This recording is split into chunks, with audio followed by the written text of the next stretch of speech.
All right, let's get into it.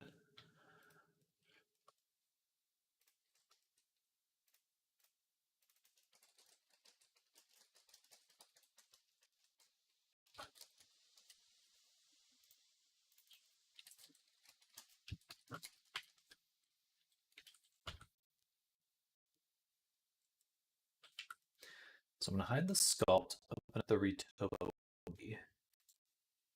and let's see let's interact. All right. So clearly some more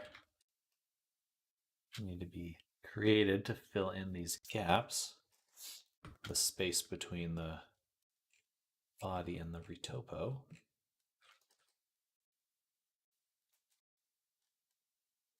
So hide the body again, draw the sculpt fluff. It's kind of slow, but now we can jump into it. And we'll take the boundary loop from the top and extrude it and shrink it. And then just begin to adjust it. But basically we want to move it in, filling in any gaps as best as possible. But also, hello, I'm back. Good afternoon. Kind of a slow return. I was watching a live stream and I got a little distracted. But we're back now. Is the illustrious Sam back again? Hope you had a good break. Thank you. I did. A little lazy. Back. Hello, Adi. Must be quite late for you.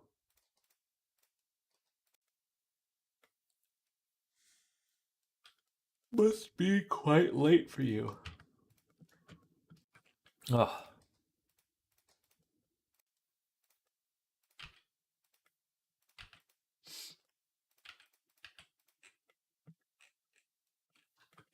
All right, so more retopology. That's what we're getting into. But this time on our Minotaur.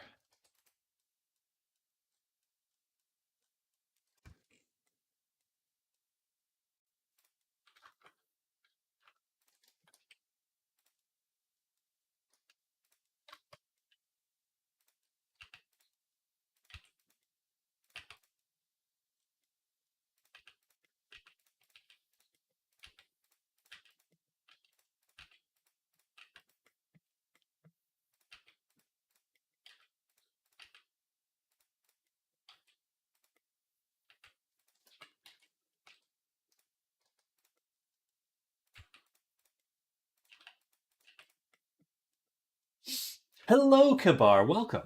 Hello again. Take it easy. Indeed. I am already taking it easy. I'm a little late on returning back from lunch. Just kind of taking my time. Taking my sweet time. But I'm back now. We're attacking the project. Hello, Motherly. Welcome.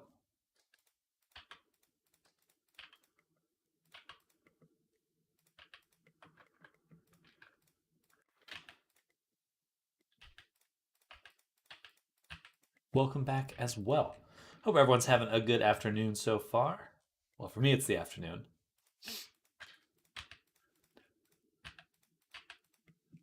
At least a good Tuesday so far.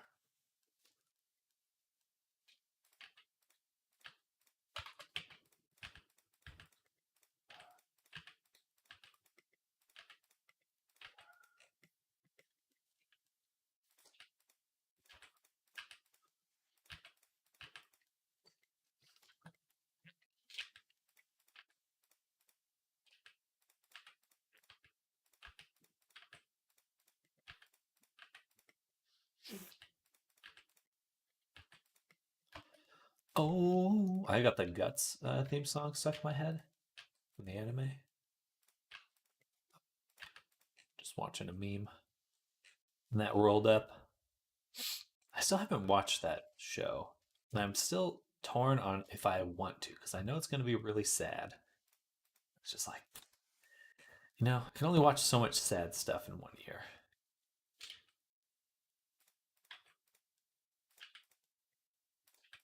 Or Berserk. I said Guts, but I meant Berserk. Sorry, I mean, may it be easy. Oh no, you're fine. You're fine. Spent a little bit more than I'd like to admit on FBT today. Oh, face tracking or full body tracking? It can be a pain to set up. It's not very fun sometimes.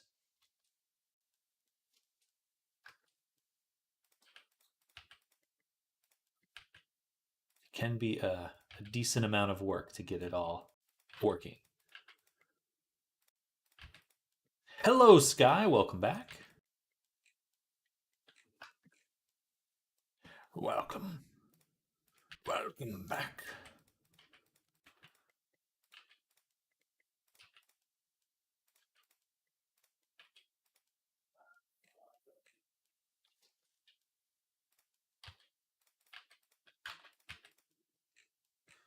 We're working on fluff.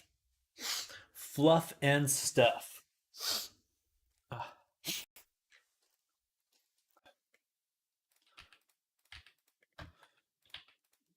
What kind of tracking are you using, Evan?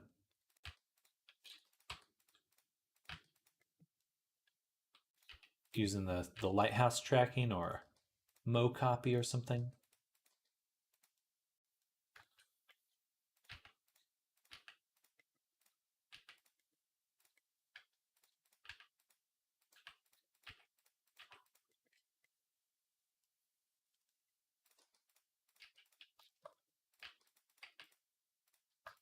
Vive Ultimate Trackers. Ooh, the inside out ones. Interesting. Fancy.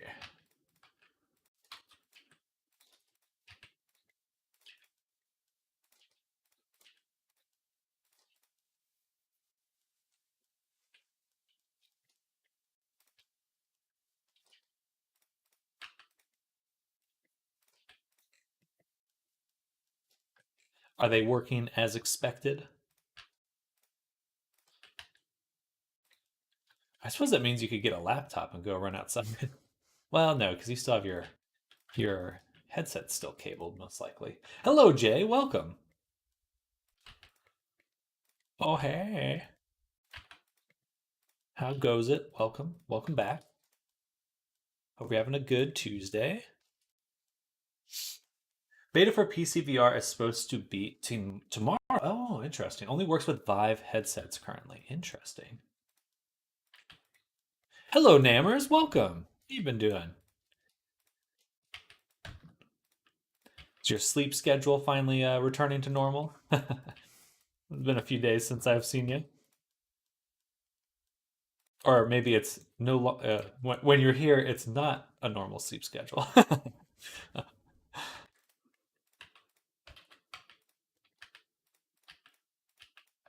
It's better. Well, it's good. Good.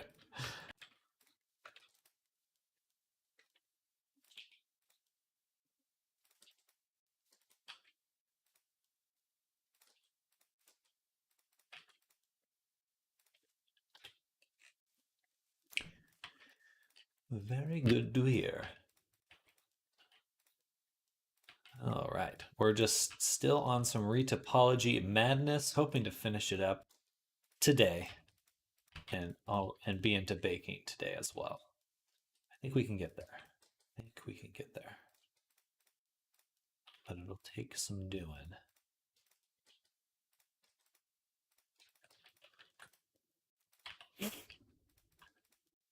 I'll be right back.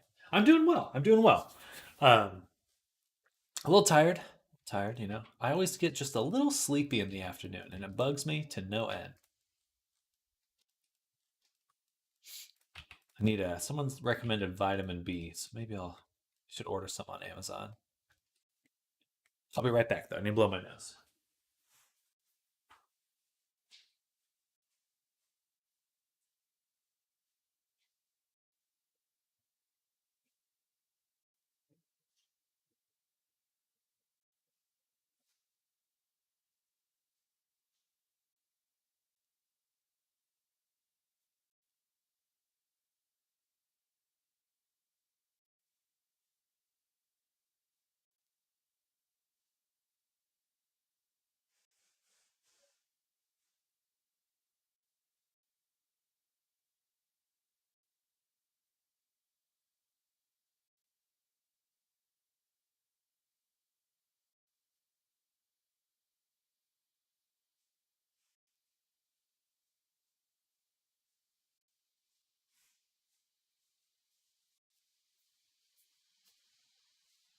Some magnesium might help as well. Okay, heck yeah. I do have some multivitamins. Maybe I should just take one of those.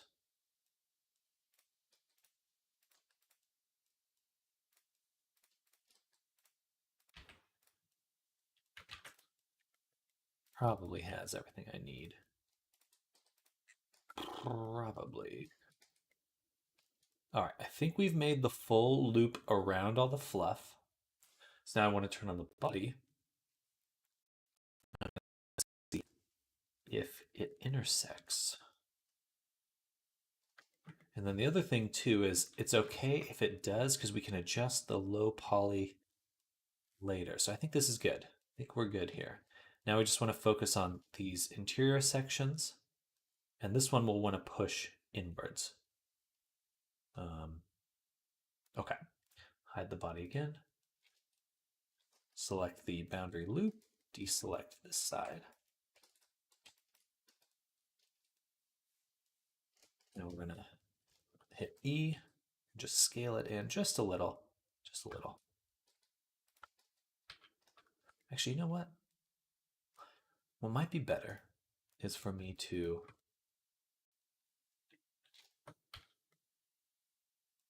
select them. Yeah, okay, this is what we'll do. First, we're going to grab this edge. Balls. This edge.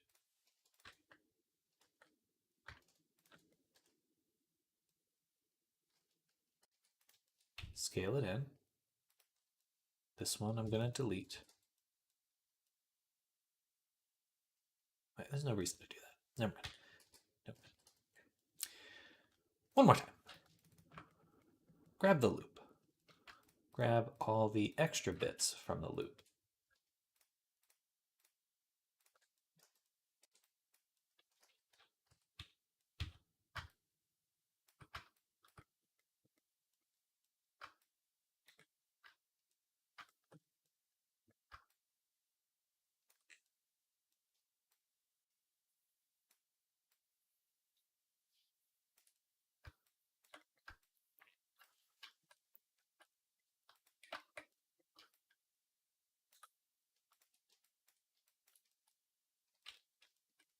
Right, I think we've got most of them.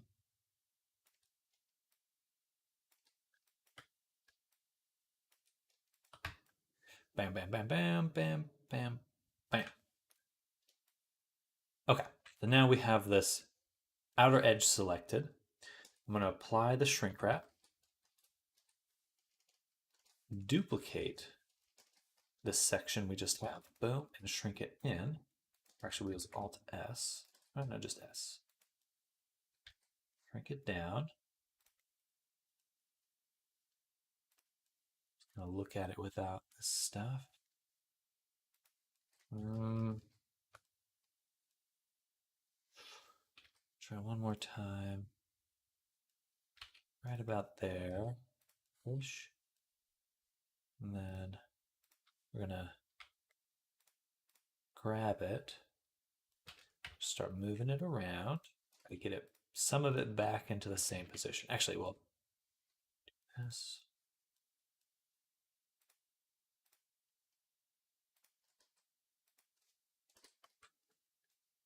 Flip it so you can see it.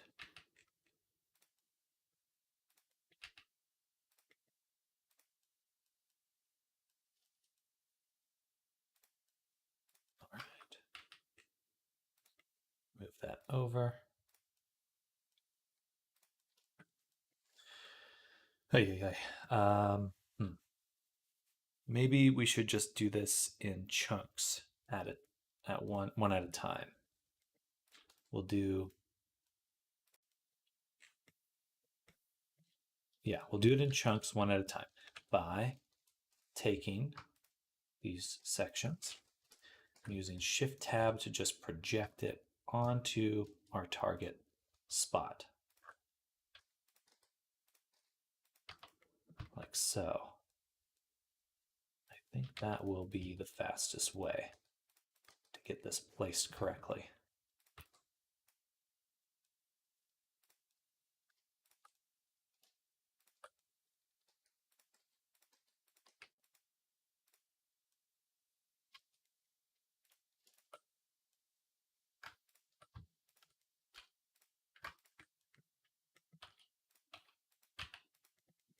All right, and then here.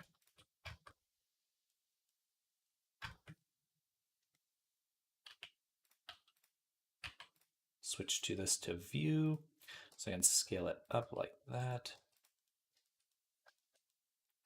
All right, not that bad, not that bad. I think that one of the hardest things about 3D is just like knowing what the right approach is. What's going to be the best bang for your buck when it comes to the amount of time you're investing and working on something.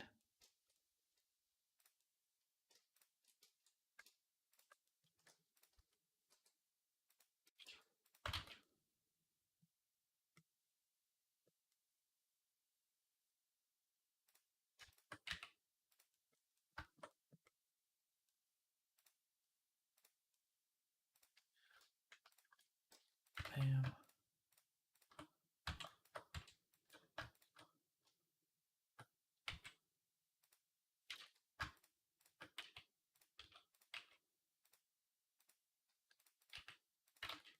Welcome back. Thank you, JW. Welcome back to you as well. Thank you, thank you. We're switching over to our Minotaur.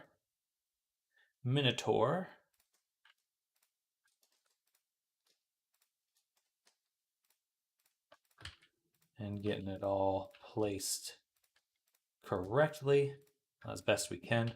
A lot of cleanup left, but we're moving pretty fast.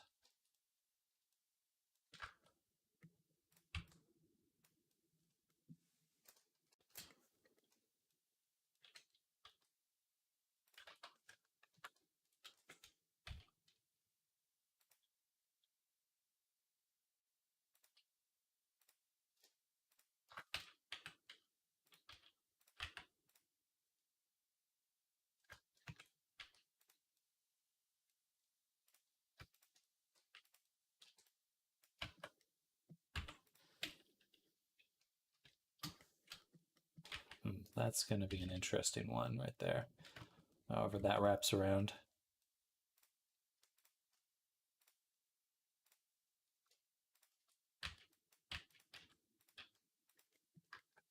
And then here.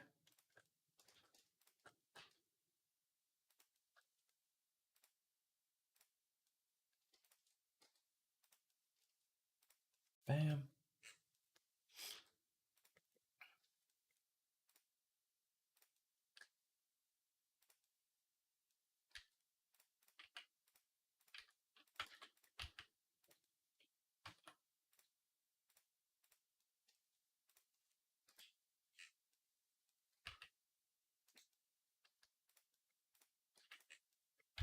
All right, beautiful. So what we'll do next is select the boundary loop one more time, deselect the bottom here, deselect this back section, go into this view. A few of these we need to deselect.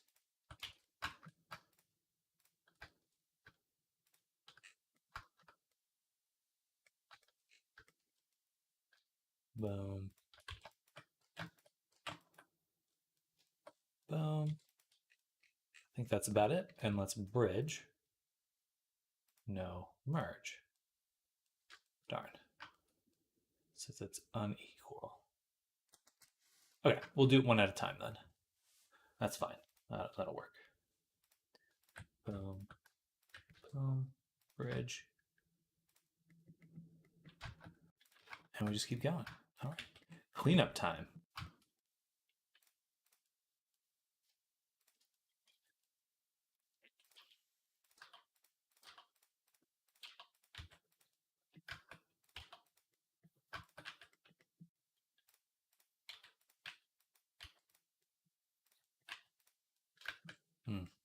This one really got destroyed.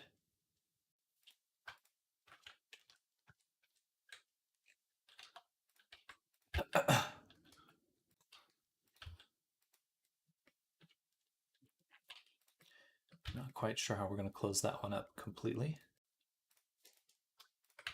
Do our best.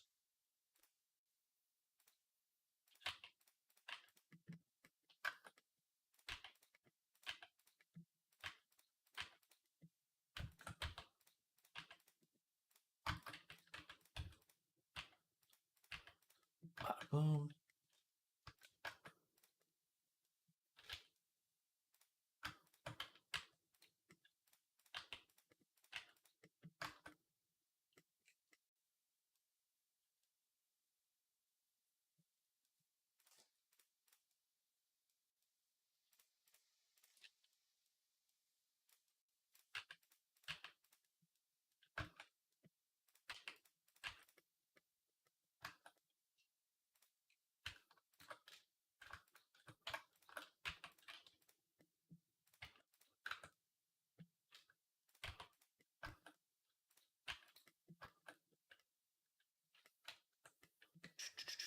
All right. Not too bad, not too bad.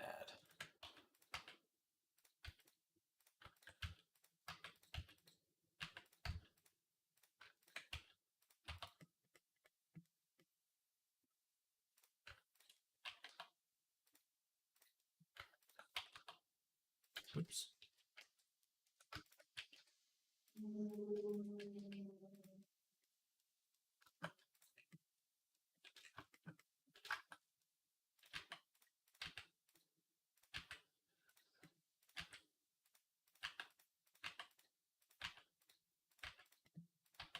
There we go. All right, time to sit down. No more standing. I'm just standing.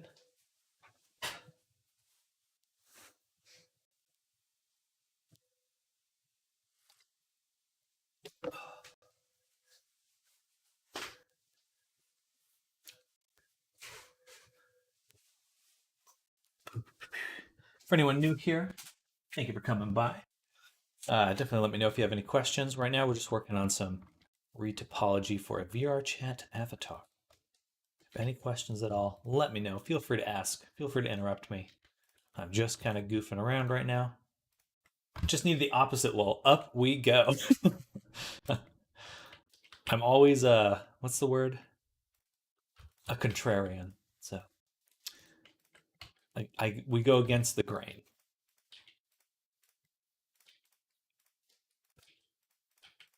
You go up, I go down.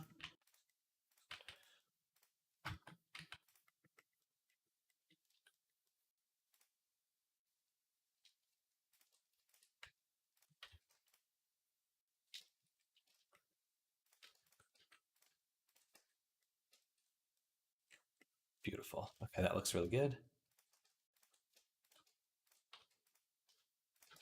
Bridge. There we go. And bridge again. Let's try to close this distance here. Maybe I should just bridge it, then apply the shrink wrap, and then go in with the slide relax. That might be the fastest. But with how odd everything is shaped, I have a feeling it will just break things.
bridge.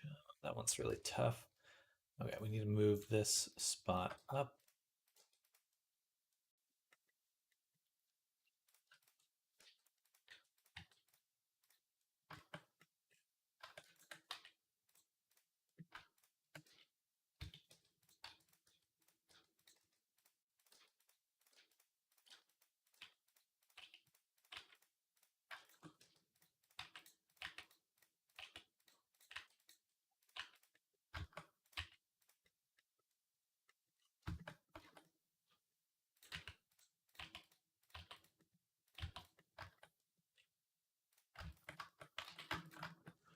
I'd keep the balance, but I know I'd be ready to sit soon enough, lol.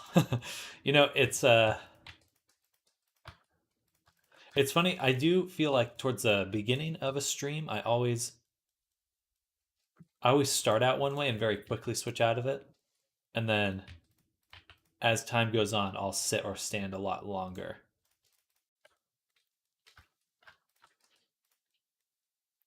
It's more like an attention span thing, I guess. Like the more invested I get, the longer I can stand or sit. But then after some point, we switch it up again.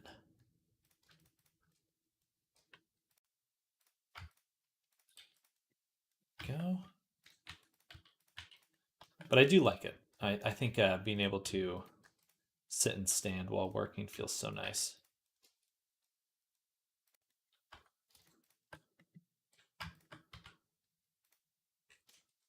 If anyone's having back problems when working, as I did, definitely consider getting a proper standing desk. This one it's pricey in some ways, but if you're working from home, it's worth it.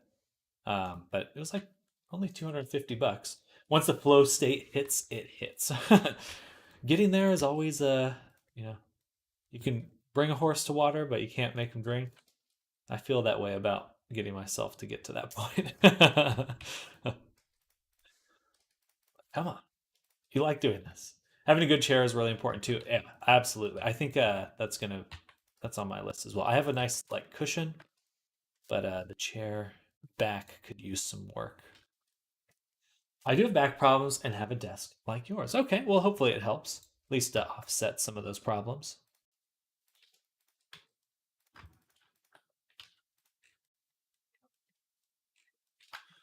Yeah, I used to get just incredibly intense back pain. There's also like a combination of like a poor diet as well. I just eating really poorly and feeling the effects of that. I spent for an ergo chair, a drop tablet for arm pain, also a little and stretch and work out. Nice. Spent for or ergonomic chair and drop tablet for arm pain. Gotcha. Well, good.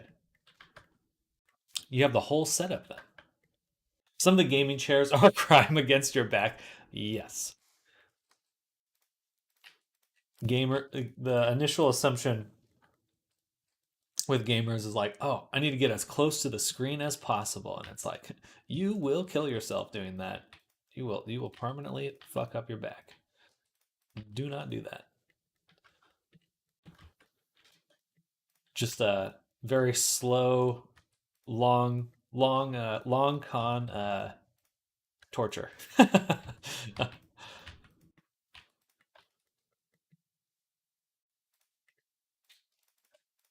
When I worked on my little MacBook way back in the day, um, that was really bad because I would the trackpad is so bad for your wrist after a while. It is unbelievably bad for your wrist. Um, Using a trackpad for like long work sessions. It's not talked about at all, but it really should be because it's really bad for your wrist. Like just carpal tunnel inducer.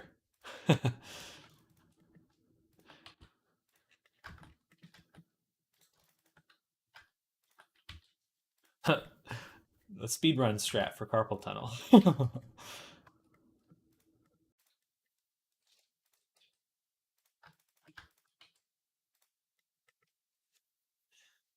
Even more than smithing fluff. I mean, if I had to do smithing fluff with this or with the mouse pad, I would just die. I would just be dead.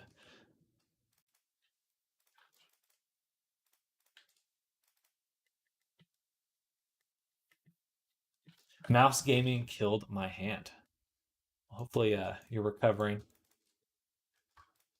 Gaming PTSD.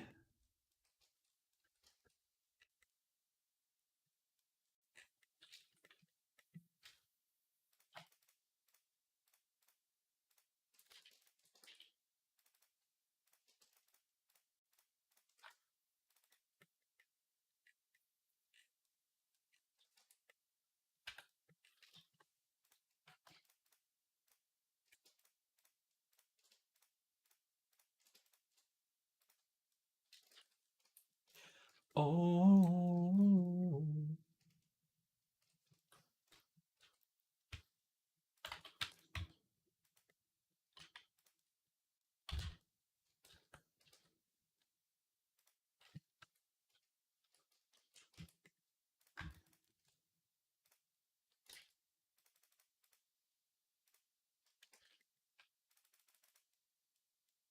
It's a long process, but working on it. Good, good.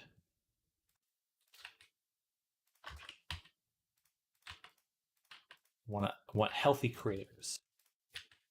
Healthy creators. Or want creators to be healthy. A better way to put that.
There we go. Man, these are messed up.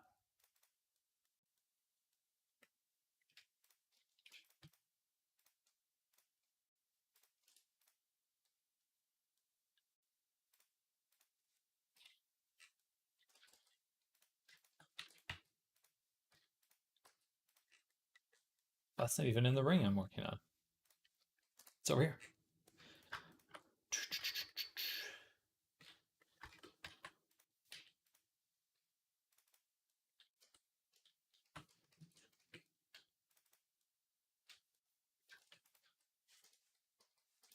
Bam.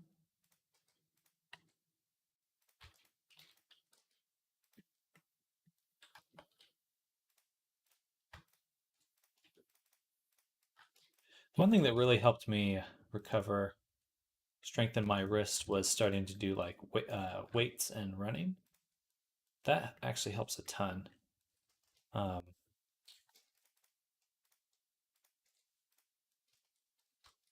Definitely recommend that.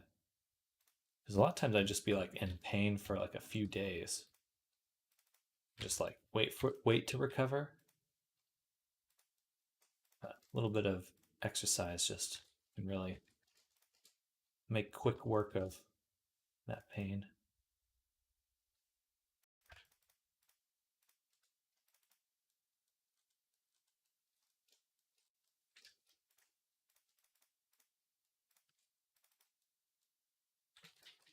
Let's leave that one alone.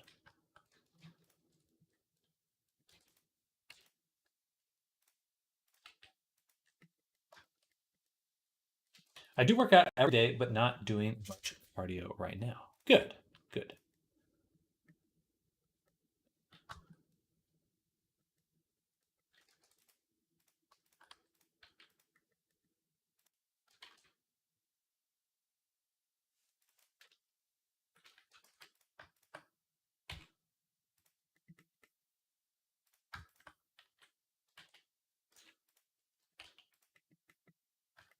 Good afternoon, Wendy. Hello, welcome. We're doing more retopology. If you didn't guess, more retopology. We're getting close to finished, but we're in the long haul.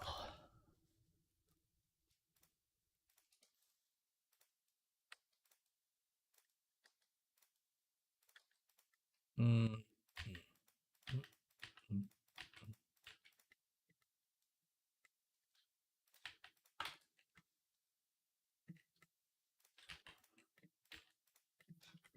Who would have guessed? We're stuck. Someone free me from retopo hell. Retopo hell.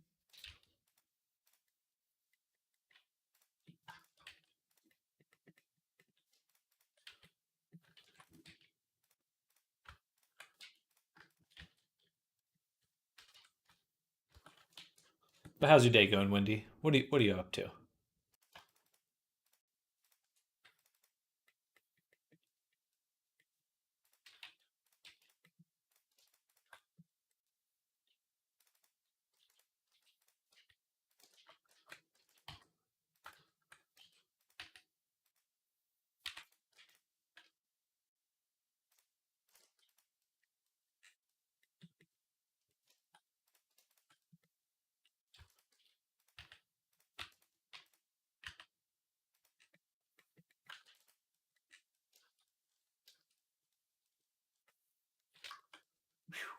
Almost there.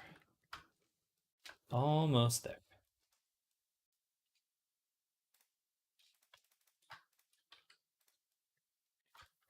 Started messing with the little burb and put out a request for animation refs in a local bird group. Oh, that's fun.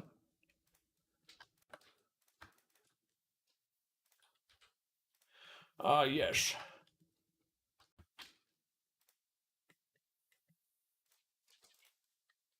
Bird watchers are funny. They're funny people.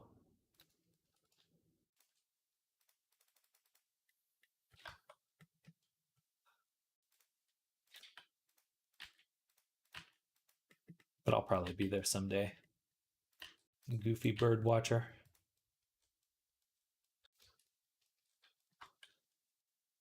I had a teacher in high school that would, if he saw like a bird outside that he didn't recognize, he would just actually like step out of the classroom. It was very California, very hippy dippy. He'd like just step out of the classroom and go look at the birds. like like people talk about, like, oh yeah, it's like a Woodstock type teacher or hippie or whatever, but he actually was at Woodstock, and it forever changed him. No, not watchers, owners, the real crazies. The real psychopaths.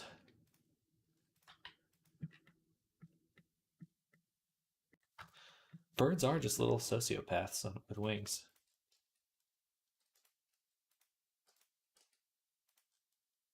Cute though.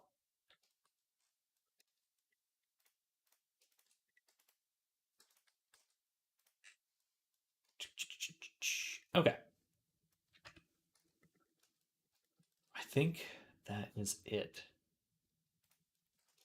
Little dinosaurs. Littlefoot. Oh, Littlefoot.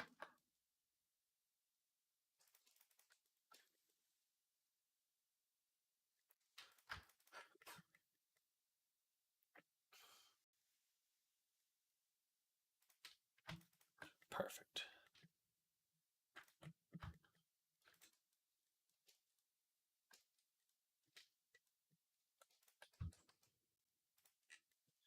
If they were bigger, we would be in big trouble.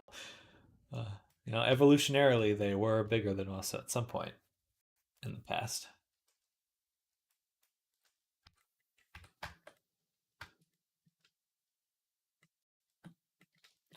They're bigger than our ancestors, at least, when we were little mice. But then they became chickens, and that must have been an embarrassment to their Rex ancestors.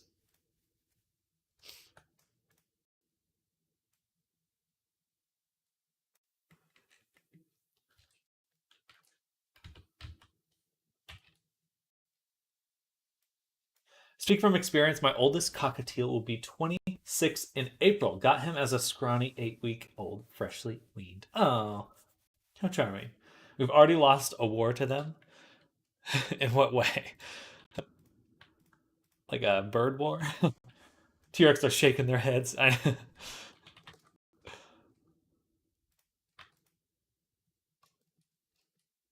Disapproval.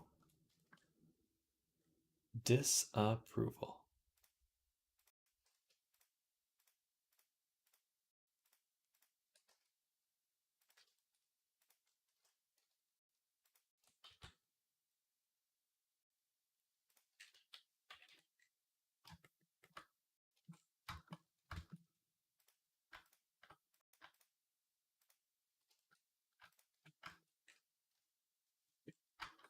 One, two, three, four, five, six. 1, 2, 3, 6.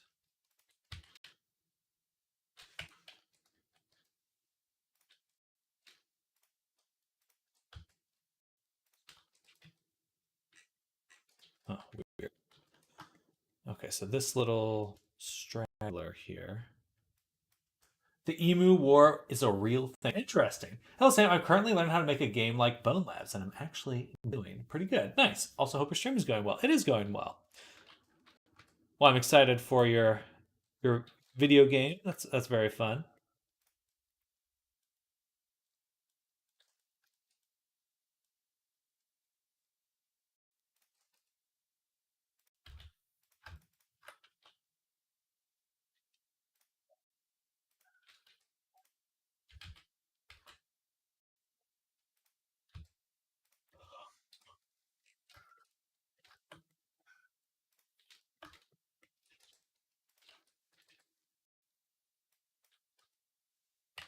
Sorry to yawn. I mean, it's just a little sleep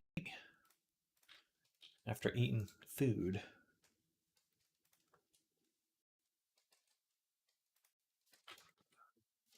Yeah, stream's going well. We're kicking butt.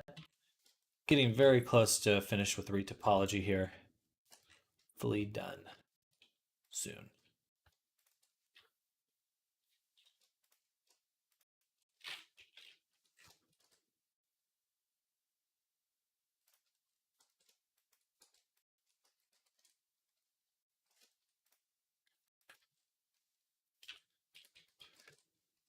Since I'm 14, the game is probably going to be bad, whatever, since I'm having fun making it. I mean, gotta say, I wish I was making games at that age or doing this kind of stuff.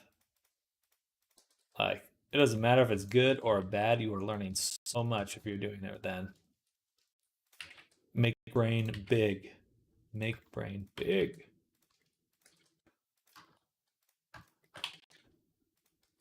And it is all about having fun anyway.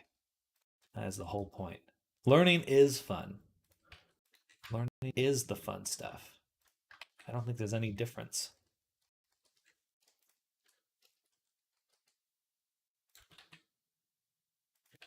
It's only education that's boring.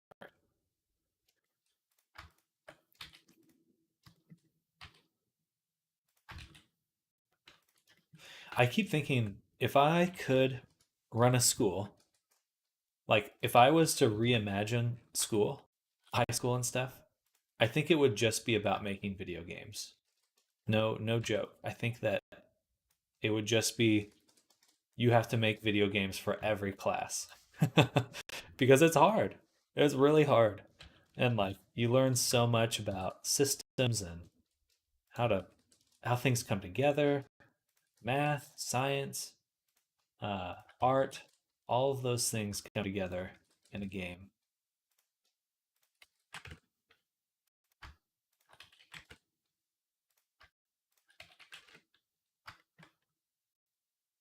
And I do think that is eventually what education will be, regardless of if it happens sooner or later. Everyone is the best thing about video games. It is true. Very true.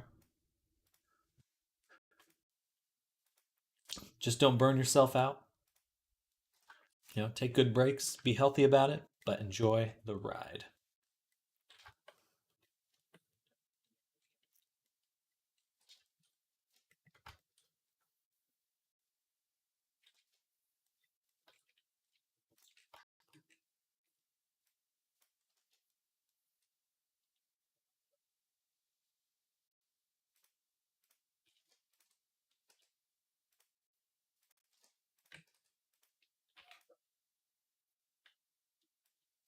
Have you ever tried Zen UV for this process? A class in school on burnout would be so valuable. 100%. 100%. But I don't think that'll happen until America has healthcare. So perhaps never. Have you ever tried Zen UV for this process? I do have, I believe I had it previously. Um, I'd probably basically be doing the same thing, I think. Most likely I'd just be doing the same thing,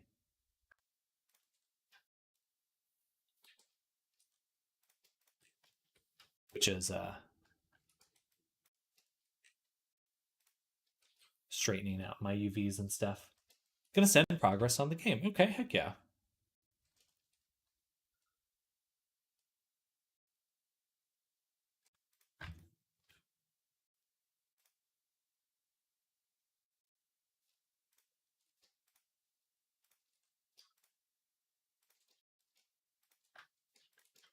Oops.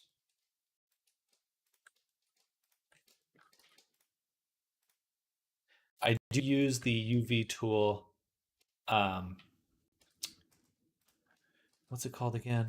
UV Toolkit, which is free. So definitely recommend that. I think the distribute feature and the straighten feature for working with UVs are the most essential.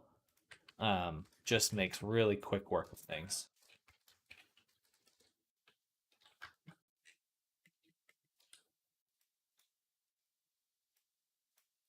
It is not, but it is free. It is free. If you Google UV Toolkit, I believe it's on Gumroad. I believe it's on Gumroad now. Um,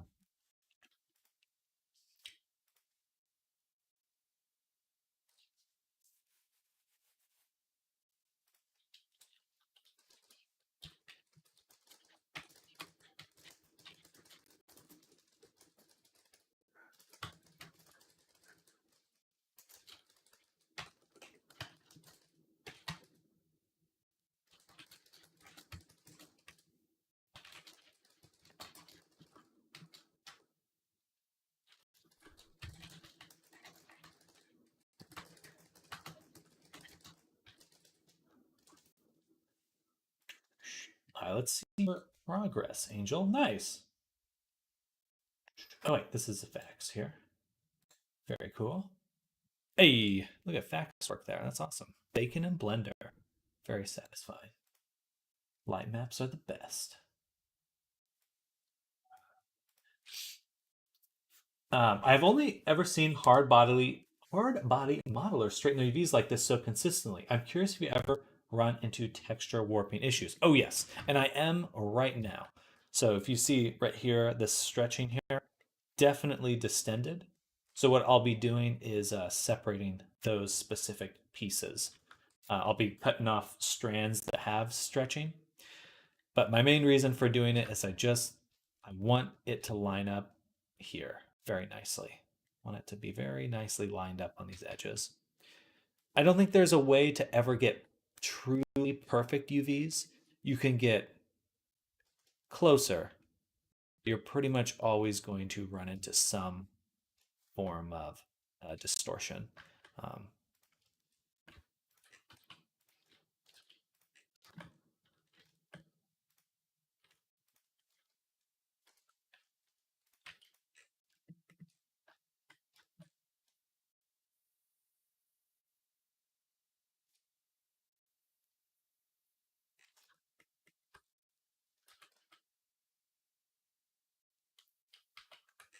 I think I want this one and this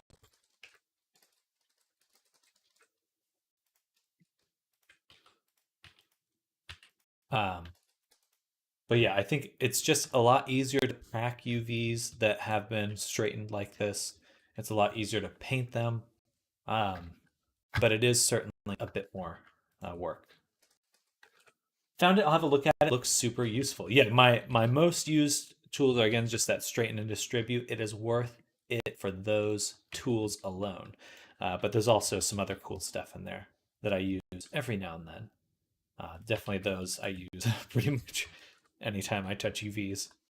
Um,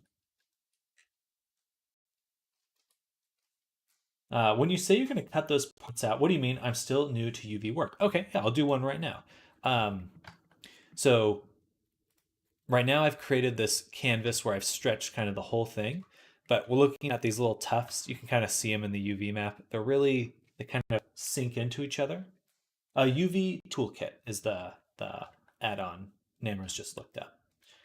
Uh, but because I've used these and I was very intentional about making this a cylinder and then making each of the bases of these, the section that I'm highlighting, into a little tuft like this, where it's a square at the bottom, it goes up into a circle, and then I can mark the seam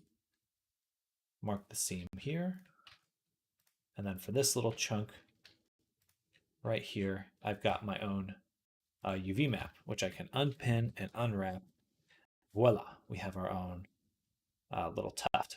And so I'm probably going to do that for quite a few of the tufts here. That we do need to triangulate the tip. Just easier if I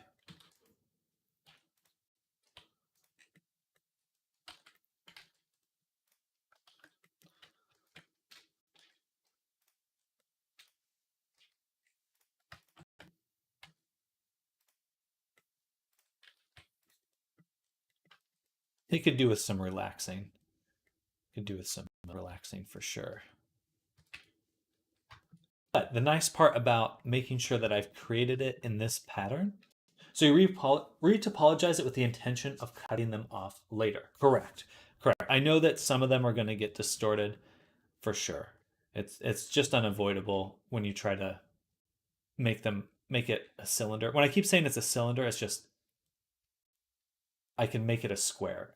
It's hard to say, hard to describe without you having seen the start of it. Um, but basically, the topology goes, it loops around this way, it moves down this direction.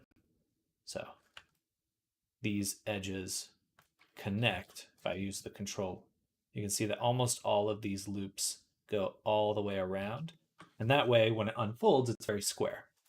And even these I'm using in like a similar fashion. They're a cylinder that comes to a point, which means that with the UV toolkit, I can just deselect the point on the UV, hit pin, and hit straighten. And now I get a nice straight little tuft that is very easy to map and use and paint. And you can see it's kind of come off on its own little section here. And I'll probably do that to not all of them. Like this one's fine. This one's probably okay. This one I'll separate. So not all of them need to be separated, just a few of them. But I'll probably return to that a little bit later because I'm gonna go to the leg fluff now and finish that up.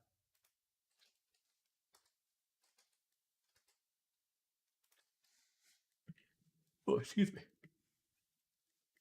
In fact, I don't want to, but I probably should redo this. Probably should redo this. No, it's not bad.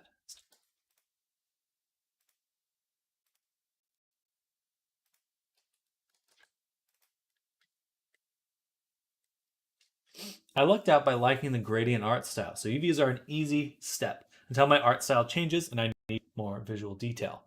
Yeah, gradients make quick work of UV mapping. It's not always the way you want to go, but it's certainly a nice uh, style.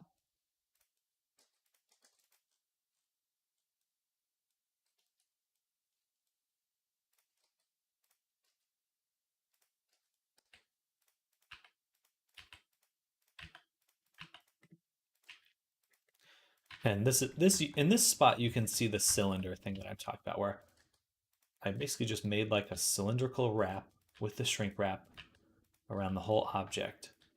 And this is nice because now I know that a lot of these will loop very nicely. A big part of retopology is just setting things up in a way that you avoid the need to, what should I say?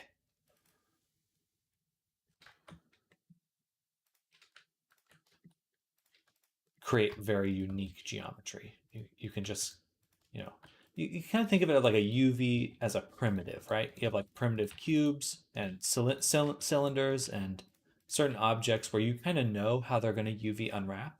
And you can just take advantage of that when you set up your own UVs. You're just like, I'm just gonna cheat and use exactly that. I'm gonna make a cylinder around this because I know I can lay it flat.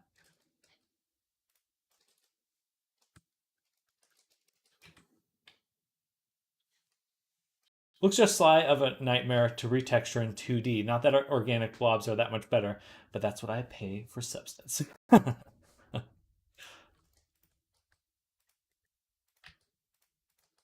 That's why I pay for substance.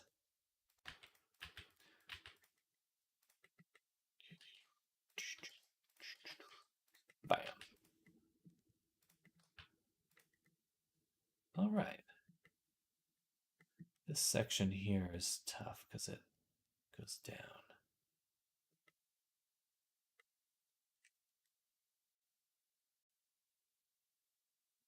You can do one more cut here. Just quite a bit.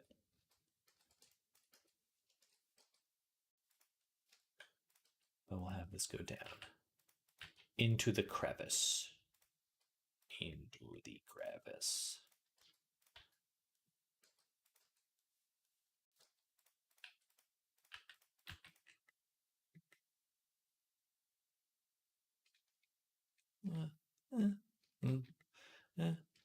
Maybe.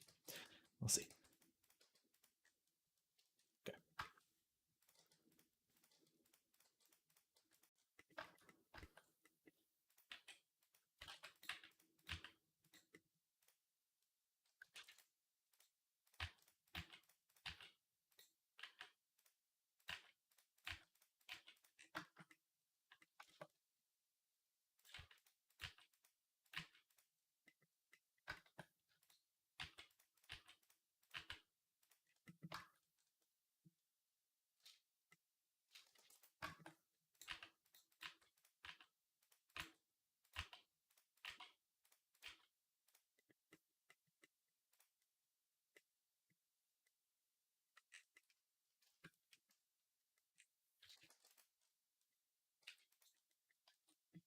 Bam. All right. Then we'll take this inside section, extrude it, and bring it in.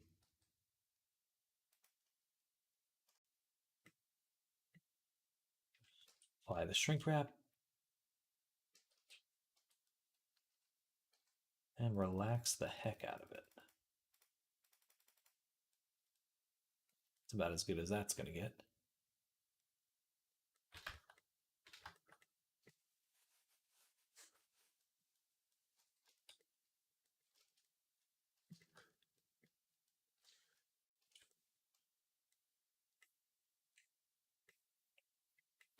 All right, then we do the top.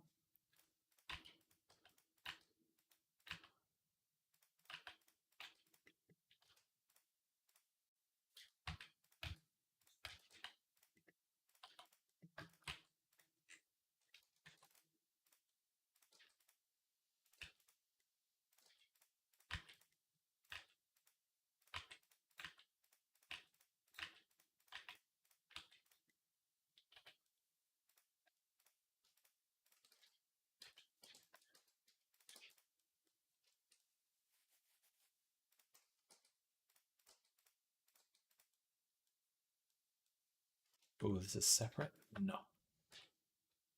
No, we're not going to separate those.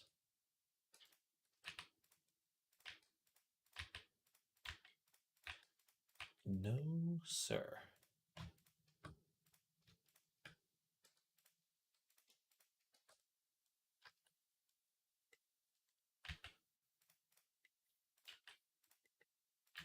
Some of this is not going to bake well.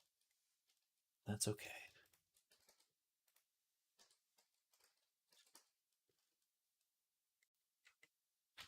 All right, then we'll take the top again. It's a complete loop. That's the important part. It is a complete loop. And so we'll extrude it, shrink it in, move it down. We can ignore this spot here.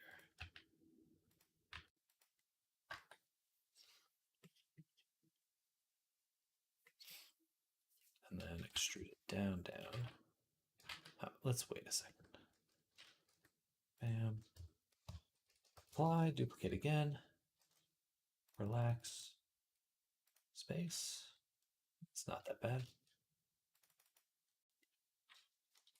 All right, extrude down.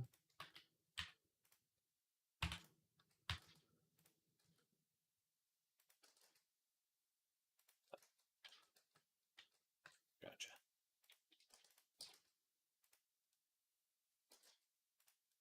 All right, that's as far as that's going to get. Apply, duplicate, and relax again.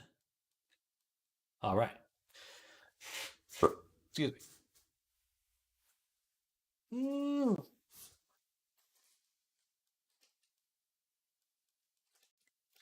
Now, we crack.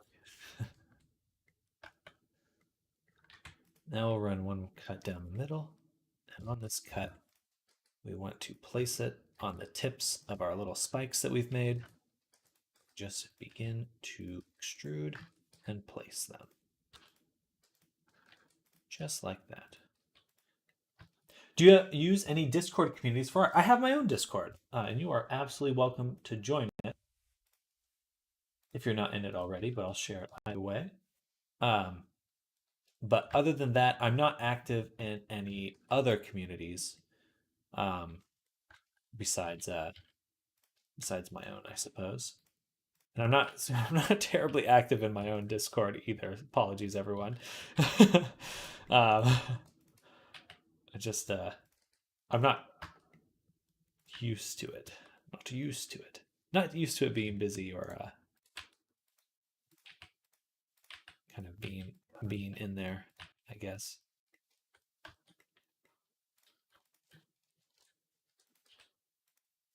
Boom. But usually I'd post my art on like Twitter or something if I'm gonna post it anywhere. That's probably kind of my main art stuff. But I think moving forward, I'll be posting pretty much everything on YouTube, and definitely the Discord as well.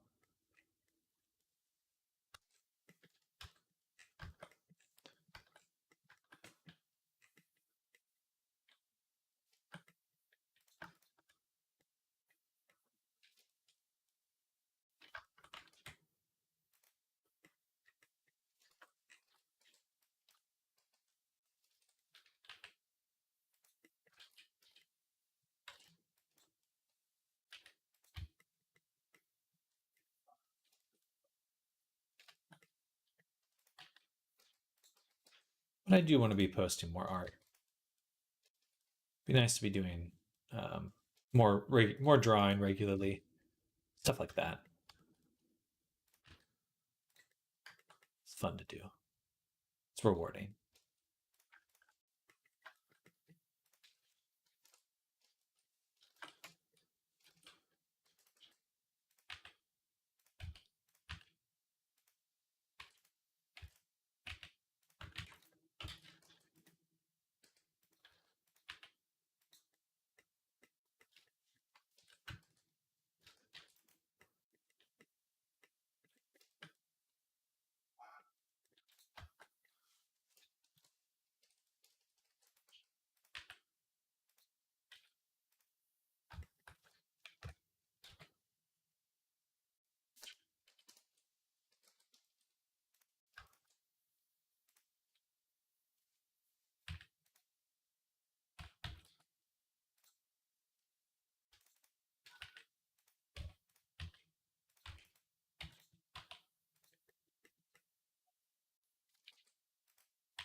Okay, we're doing it. Only a million more little toughs to go.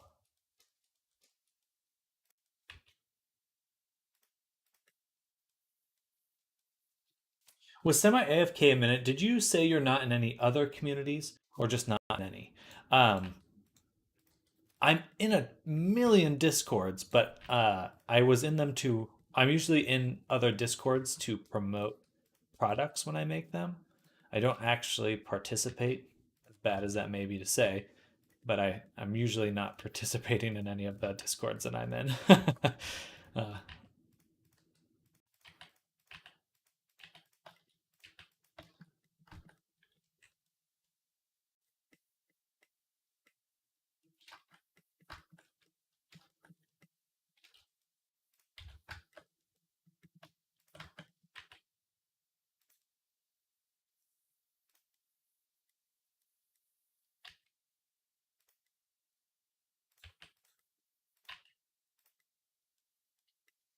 bam, bam, bam. But I do want to be doing more art. I'm not sure if that's the same question, but I'm going to do more stuff. It's been a long time since I've really drawn and enjoyed it.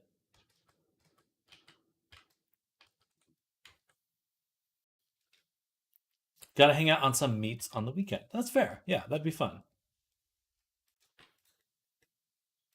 Discord meetups. There is the creator meetup in sorry, VRChat. I said Discord, but I meant VRChat.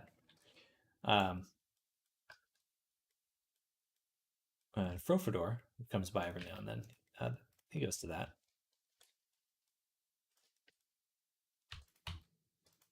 Just so lazy, y'all. I'm so lazy.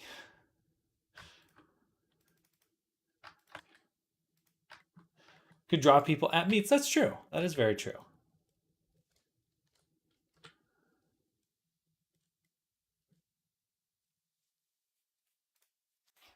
Oops.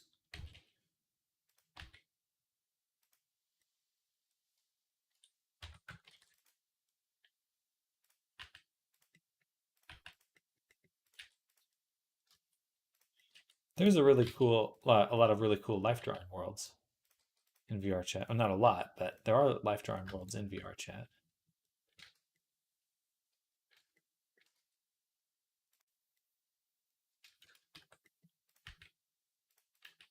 What the heck?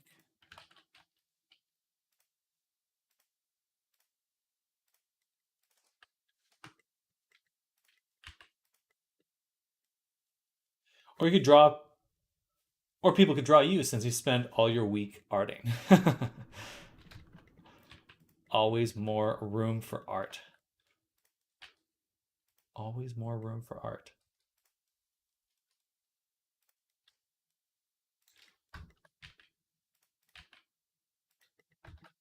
I have a feeling I'll need to rest this weekend though, or not necessarily from doing stuff, but just it has been a very intense week of arting.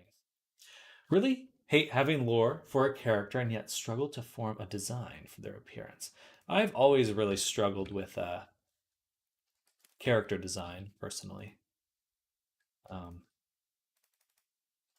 especially for characters I really want to make for myself. It's a tough thing. It's a challenge.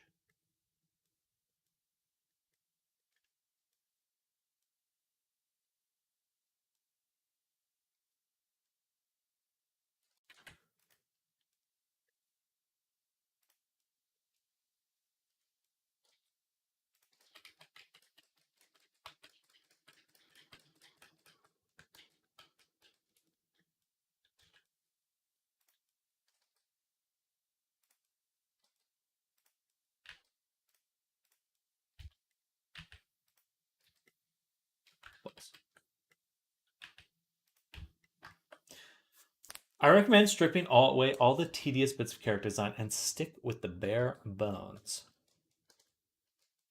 What's the most? Literally, I'm just a skeleton. Like, what's the most essential aspects of this character?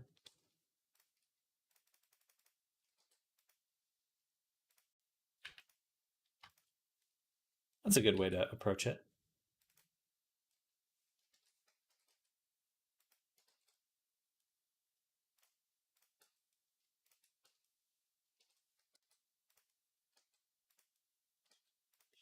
I think what I struggle with character design is I always want to make it like perfect. Like I have this idea that like oh just it has to work, and like I don't know if that's actually how character design works. In fact, it may be even better said that good character design has a little bit of a flaw. Like characters feel slightly flawed in a way. I think that argument could be made. Um, I like starting with the color palette. Not a bad way to go. Set the mood, set the flavor of the character.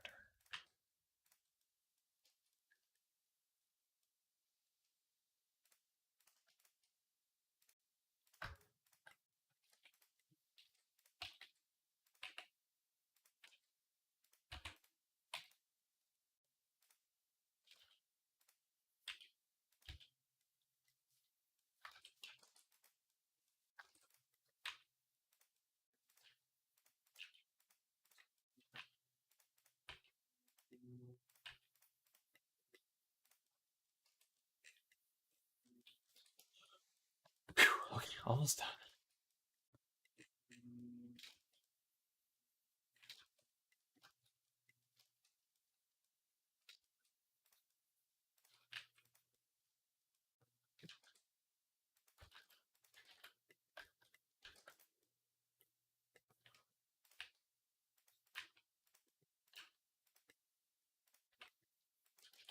I don't know if it is a flaw is really required. Ebonhorn here looks pretty flawless to me.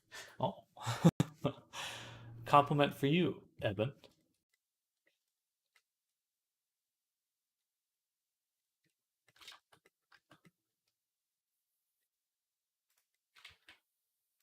It is a good character design.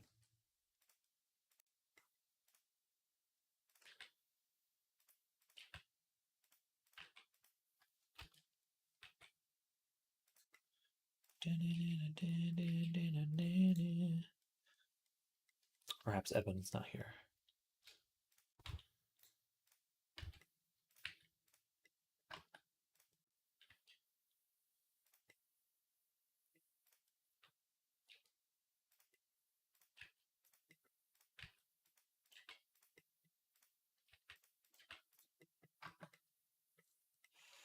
Ah, this is taking too long.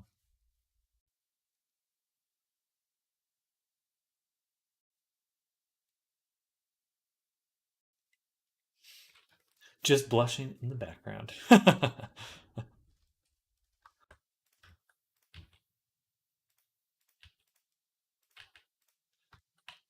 my background blusher.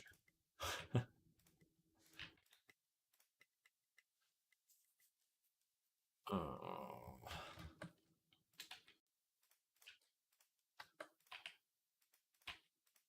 I've got too much to do to be doing this again all day.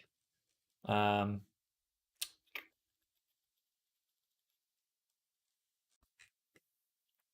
we're almost done. We're almost done. I just stick with it. I'll finish it before I know it. But man, I want to be done. I want to be done.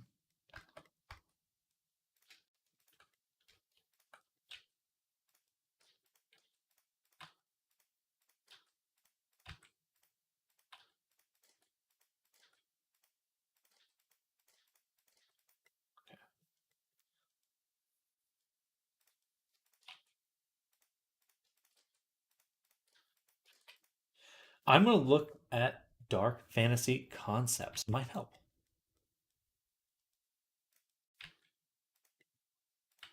Bloodborne.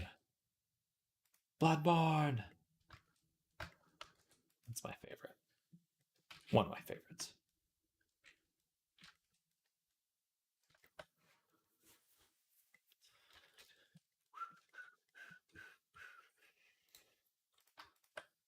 And I feel.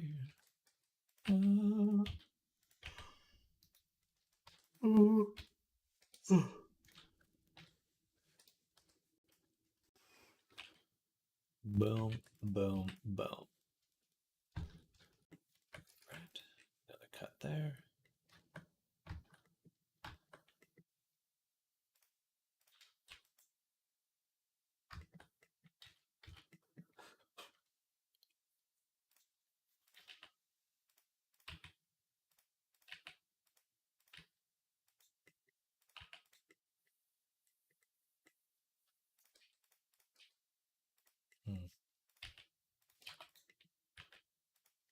I'll take this one, extrude, project, shrink, squish, cut, project.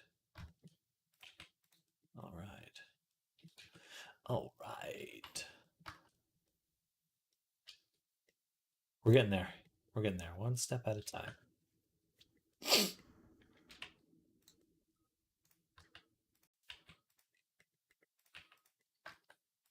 I'm mostly saying that to tell myself, like just reminding myself, like, okay, we did it. One step down, on to the next.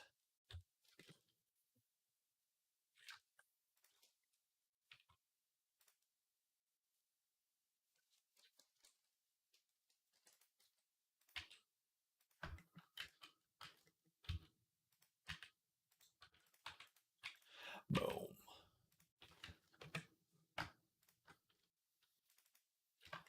Waves, pom poms, you can do it. Thank you. Thank you. We're getting there.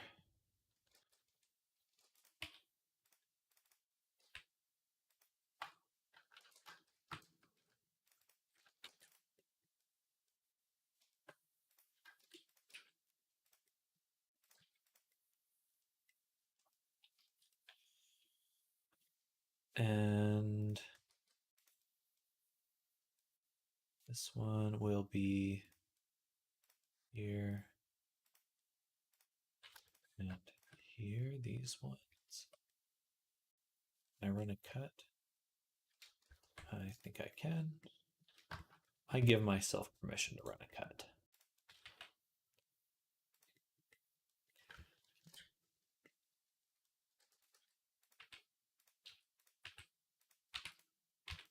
Bam. After Retopa finished, we're popping the biggest bottles.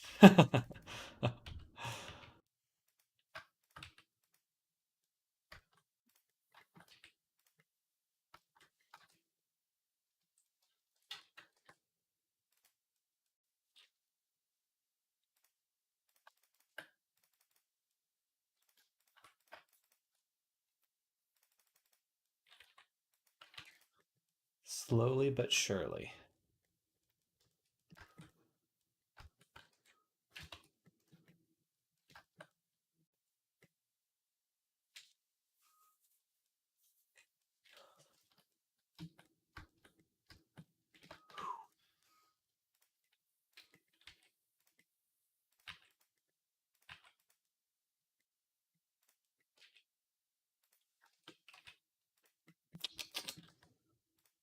Just pretty tempted to go and purchase a quad retopology tool and just use that. At this point, it's like I can do it, but I'd rather be working on other stuff at this point.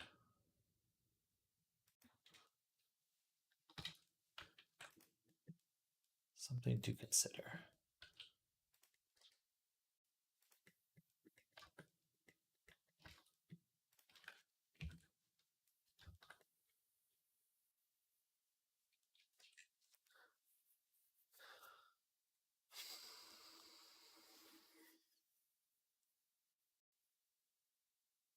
Okay, we're gonna do a little research. Quad remeshers. Quad remeshers. This is that one that we were looking at earlier. But there are other options.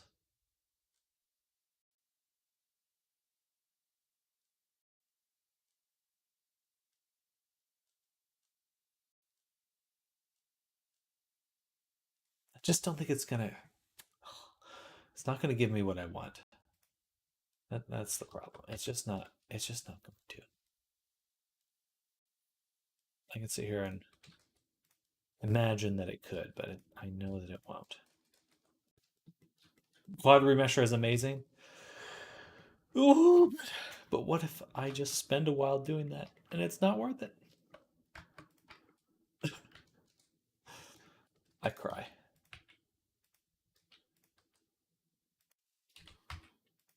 I cry.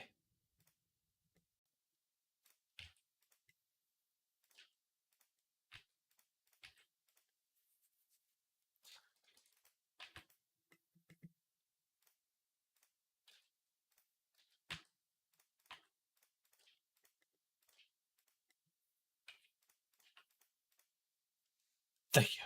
Thank you.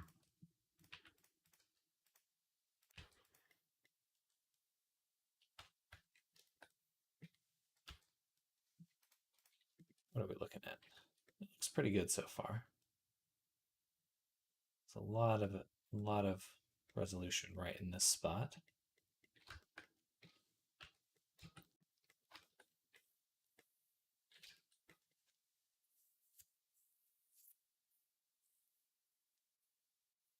Hmm.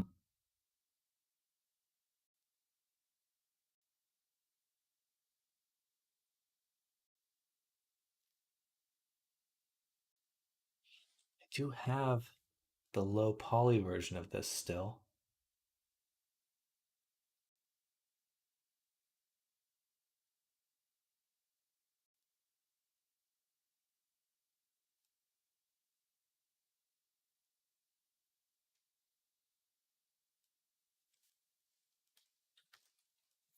Just keep going.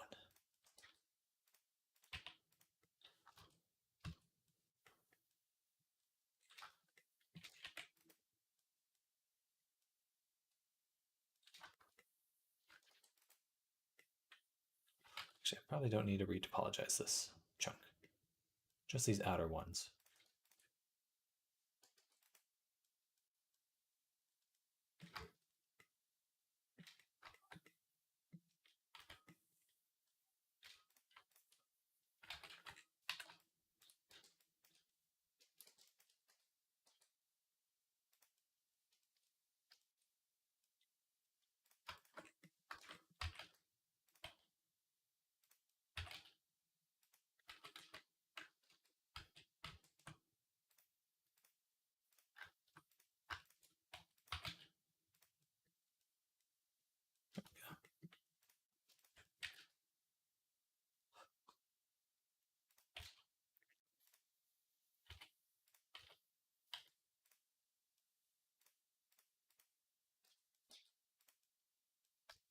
Yeah, yesterday it went swimmingly. For what? Retopology stuff?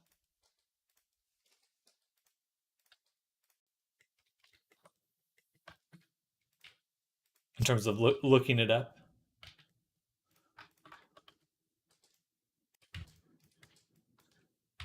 Right.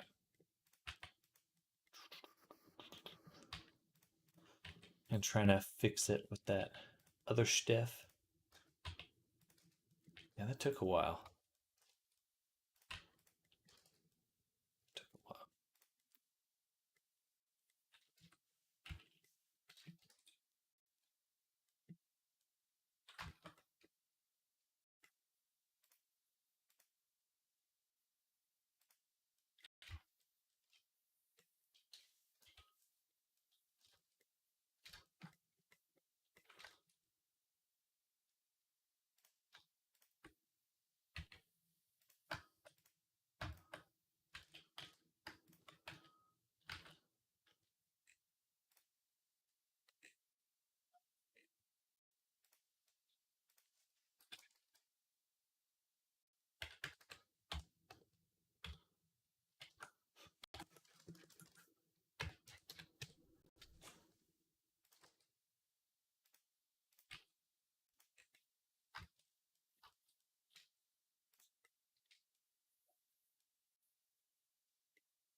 Oops.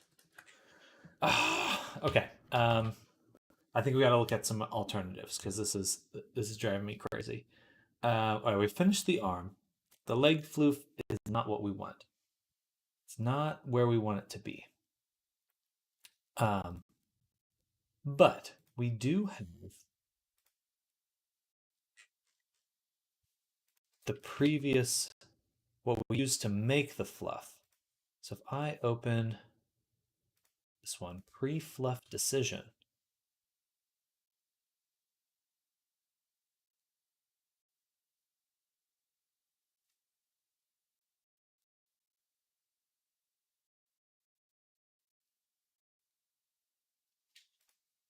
do have this. I'm going to copy this, go back to our main file, and paste it.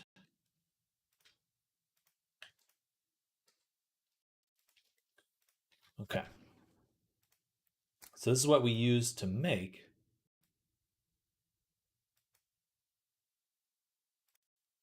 our optimized version, this. And I think this is exactly what we're going to use to make our retopology version, because I just cannot sit there and do this over again. So we'll have retopology view. How are we going to do this? By crying.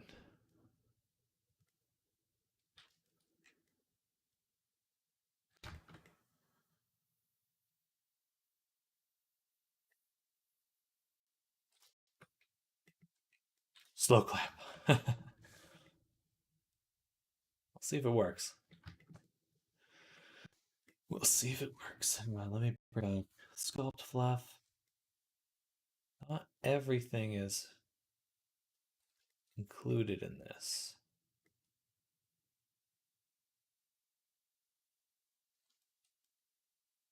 Is still slightly different.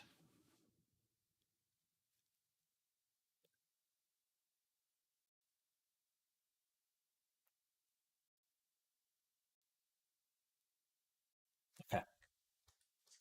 We're doing it. We're going quad remesher. No more. No more beating around the bush. 1 second, y'all. I'm gonna get this.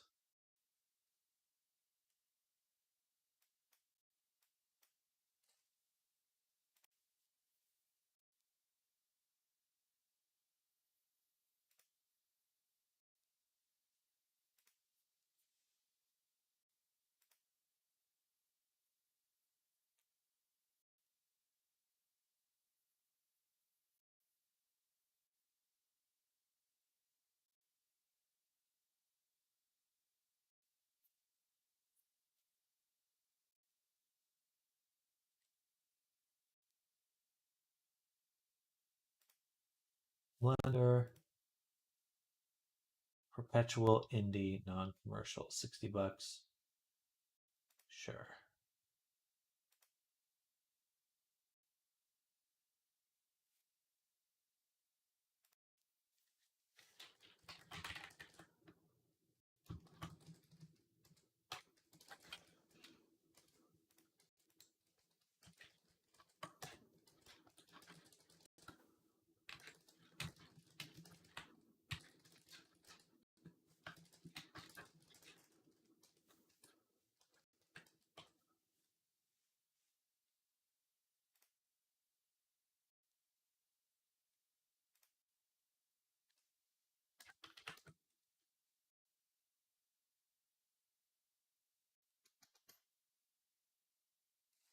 One second.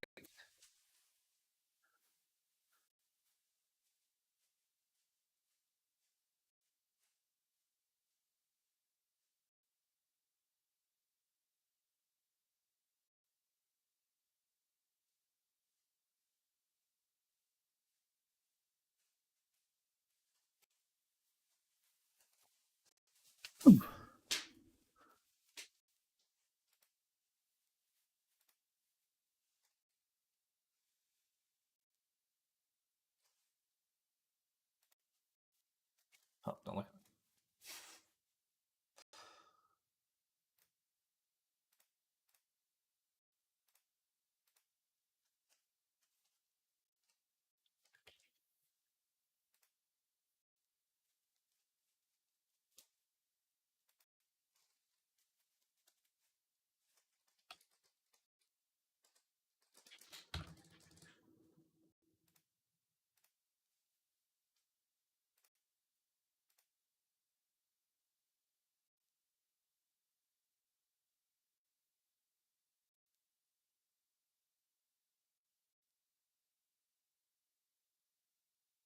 Okay. So I have this key.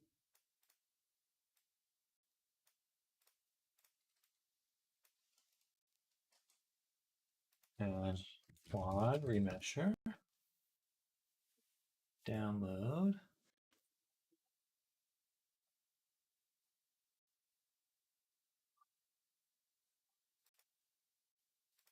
And I need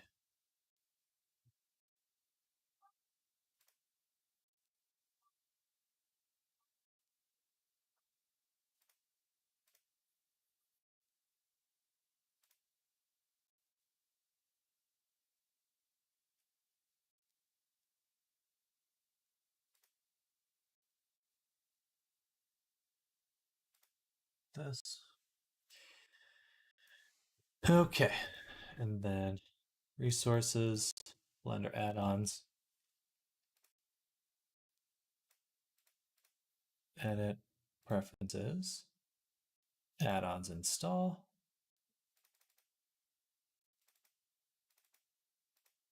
Quad mesher. Install that add-on. Enable that add-on. Okay. Quad remesher. Well, so license manager. Perfect. Oh, that was old.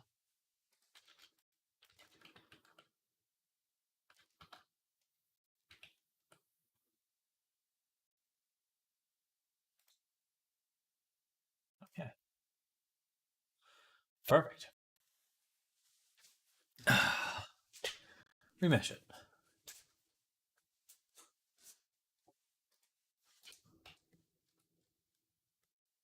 Well, that's not what I wanted. I want to remesh this one. Sent a message in Discord. Oh no, don't worry about that. I appreciate that, but you're totally fine.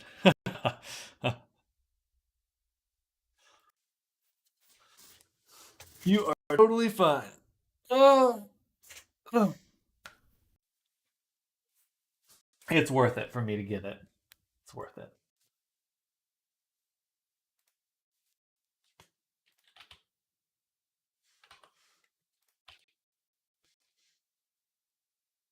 Oh, I canceled it. Darn it. I canceled it.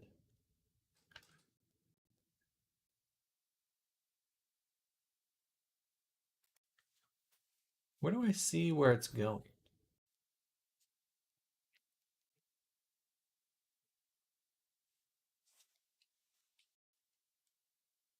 Okay. I have no. There must be a way to know where it's going or when it's working.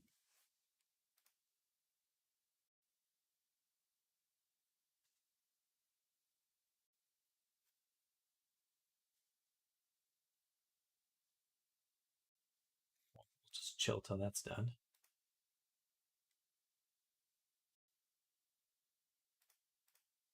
All right, but this should make quick work of it, and I can live my life. Live my life.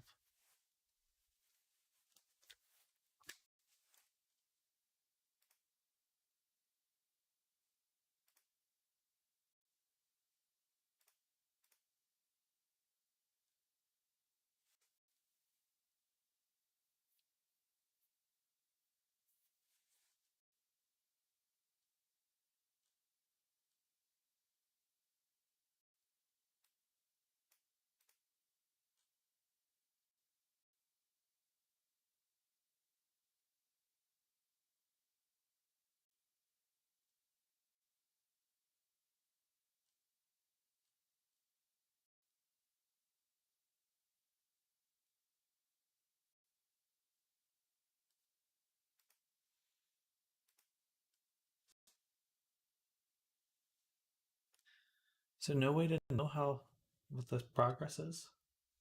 All right, we're just chilling. We're just chilling.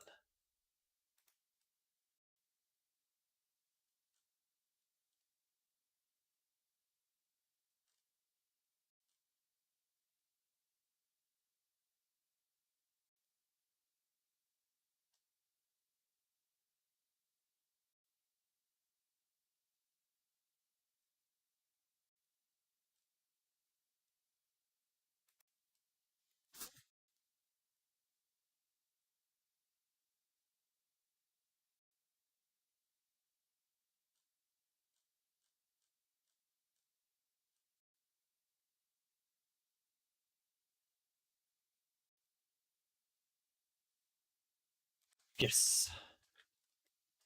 All right. That's pretty good, actually. Pretty darn good. Let's see how the loops loop. So still a ton of spirals, but not as many spirals as the other one, the other version, the standard quad shenanigans.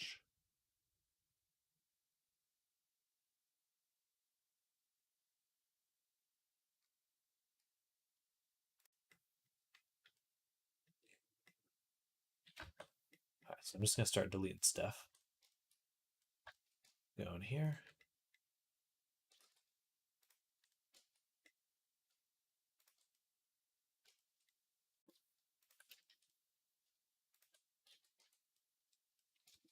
Over here.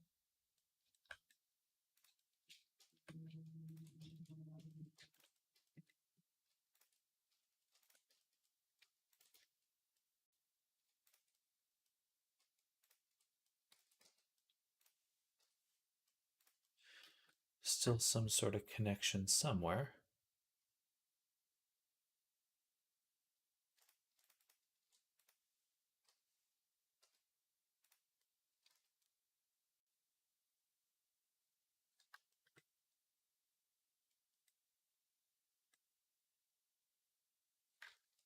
That's a complete cut. That's a complete cut. Okay, so there's something, some other way that they're attached.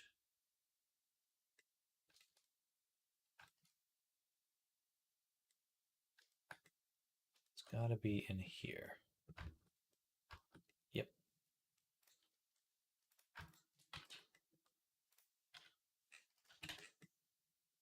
Okay.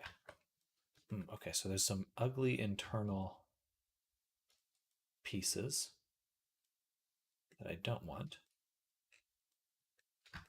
That, what would be easier, to fix it here or go back, try to fix it?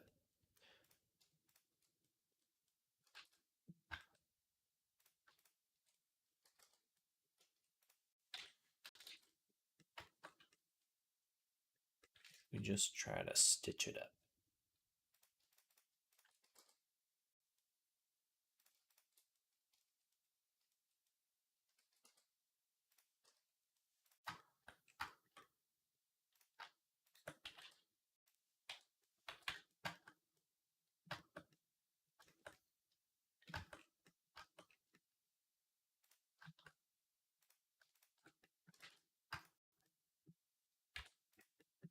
Okay.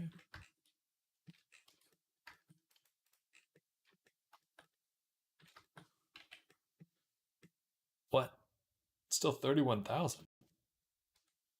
I don't want it to be that high. Okay, let's think about this.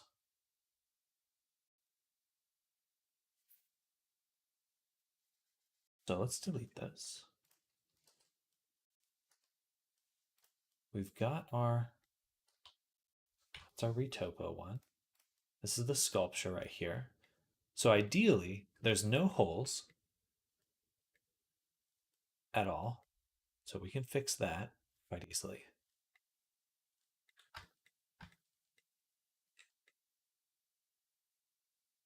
I don't see as many holes as that one had. Did I select the wrong thing before?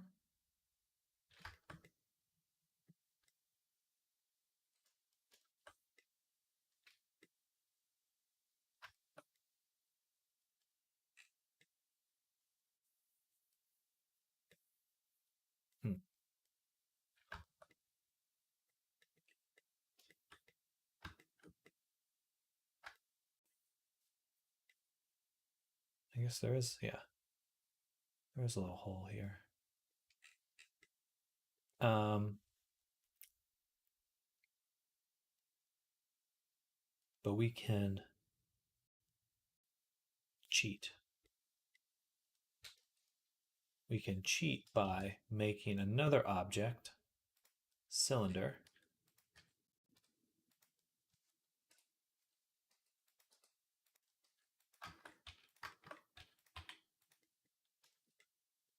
and what we'll do, set this to subdivision,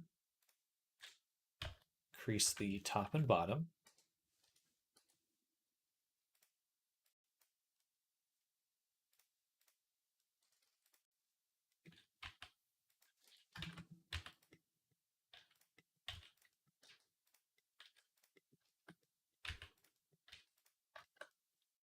actually even simpler than that. We'll make it big. We will hit it with the shrink wrap onto the mesh like that, which looks awkward.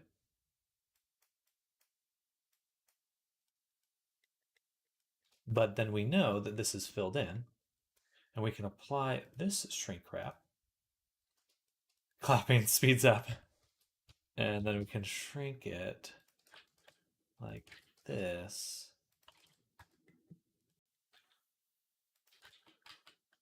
Okay, let's put the shrink wrap on one more time. Cut here, here, and here.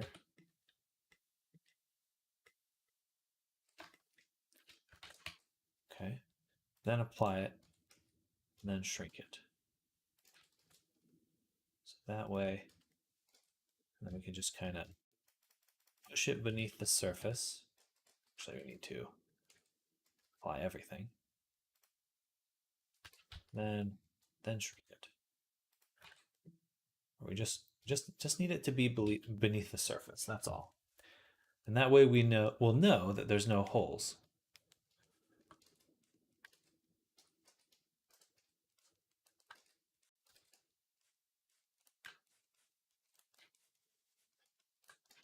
And it will be a lot easier to cut afterwards. At least there won't be as many holes.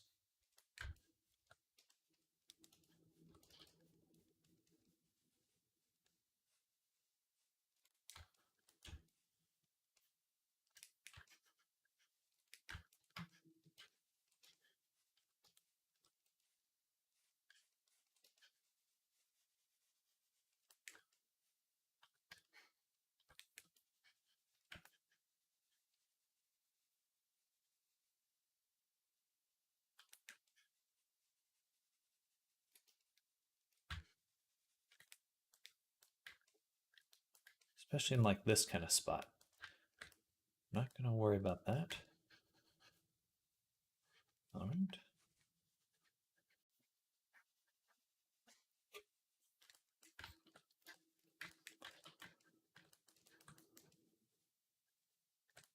All right.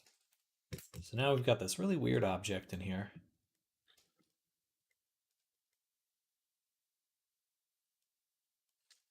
We can save it. We can even subdivide it one more time. Apply that. Combine it with our snout.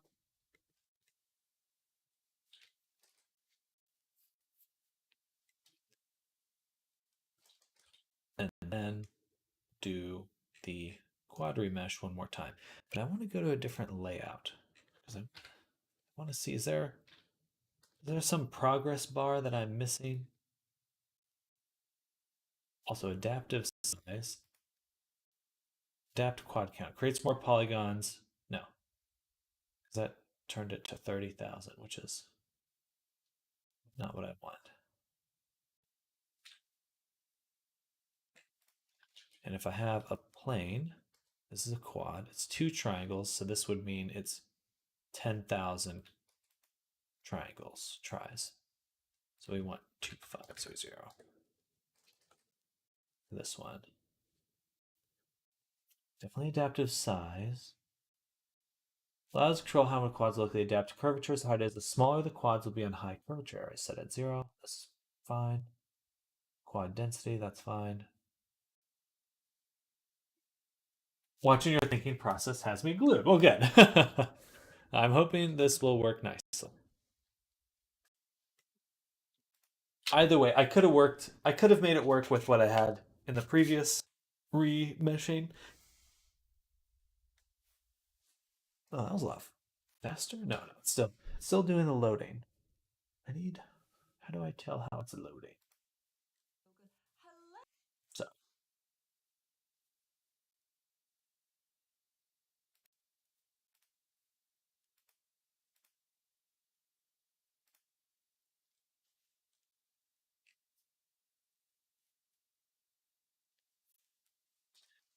do do do do.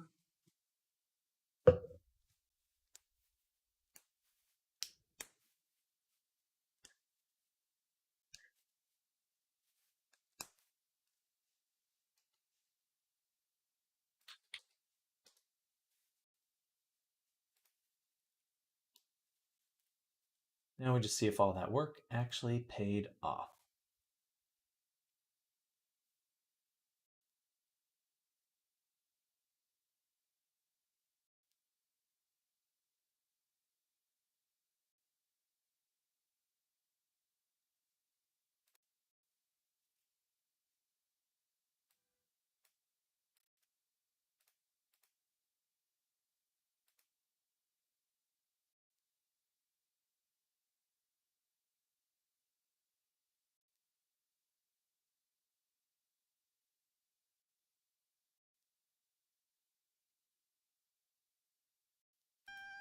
Oops.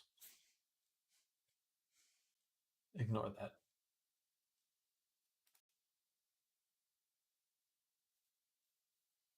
Ignore that. All right, still loading. Still loading.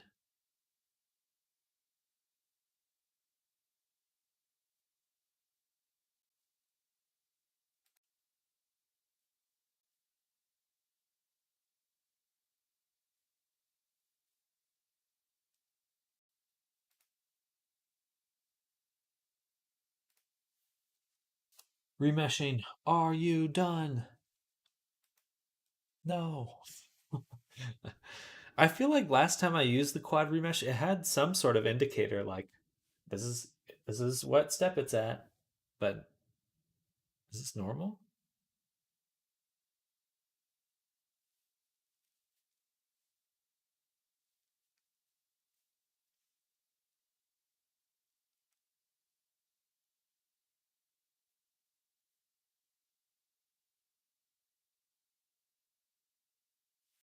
Oh, we chilling. We chilling.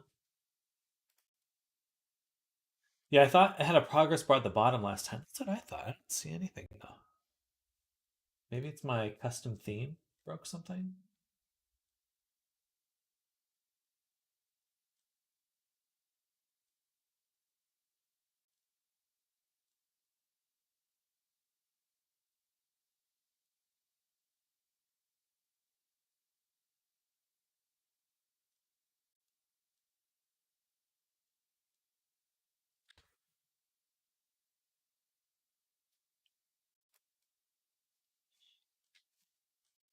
Well, sit back and relax, everyone.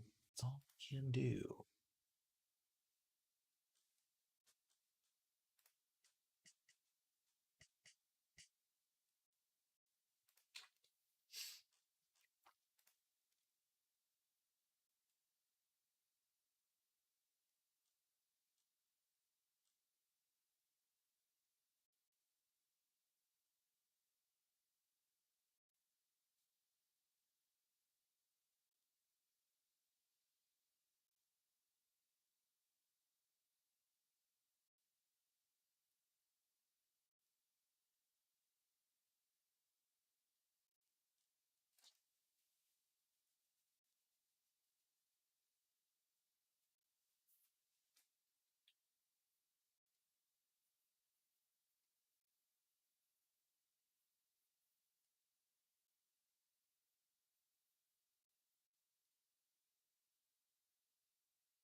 Maybe good to open Task Manager and verify Blender is running. It is running. Oh, there it goes. Yeah, it just finished actually.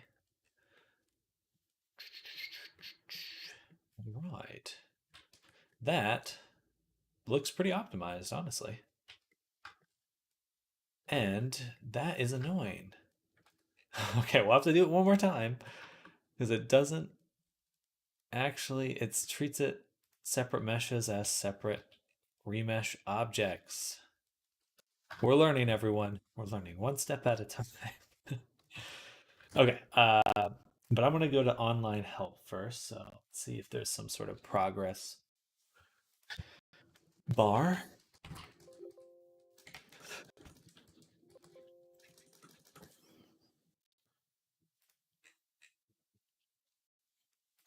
Um, maybe in the console.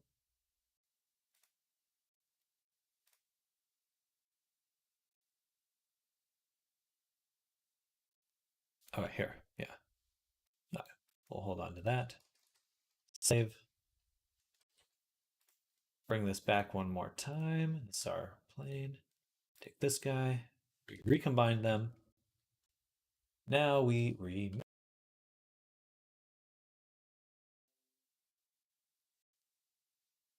What timing? That was so funny. I'm excited. Crashes. Okay, so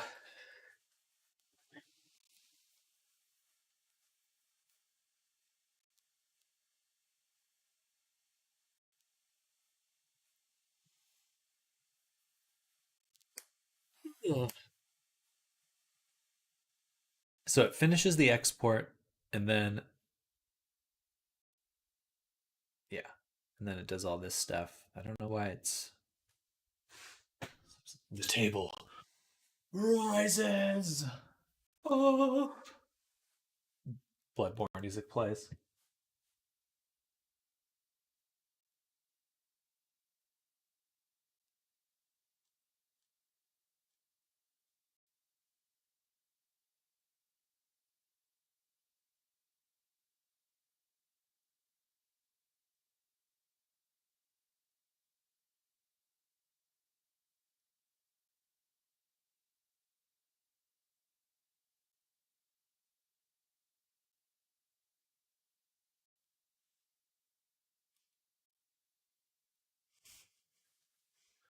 All right, loading, loading, loading, loading dance. Oh wait, my surefire speed up.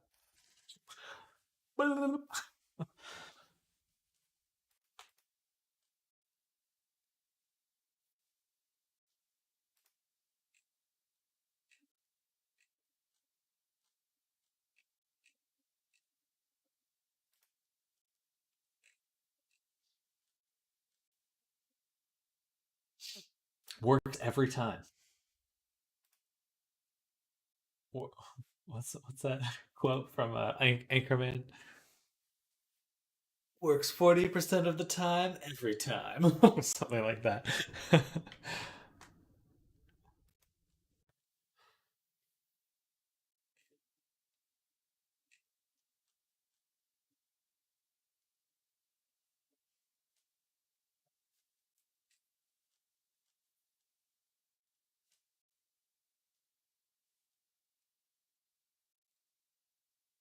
Hey, there we go. Okay, we've got something. Something good.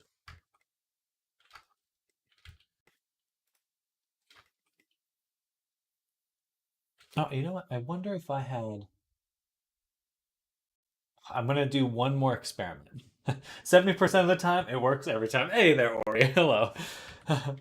Welcome, welcome. All right, we're doing one more test of this fluff remeshing. I'm gonna save the one we just did though. Um, and we're gonna look at the what is this? Not that. This guy. This is the big high poly export. I'm going to duplicate this, isolate it. What happens if I simply delete these faces here. So if I go in and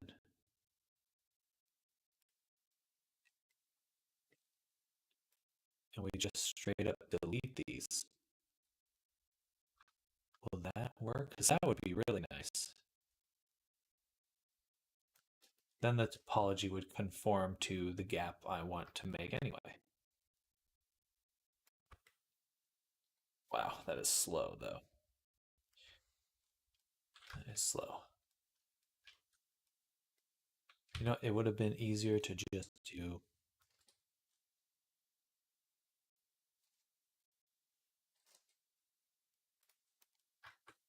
this.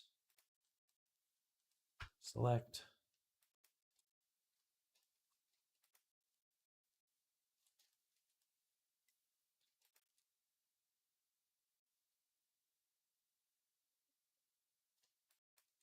Well, maybe not.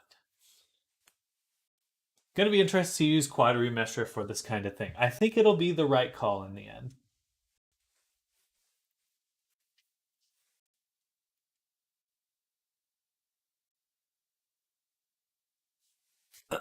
Oh.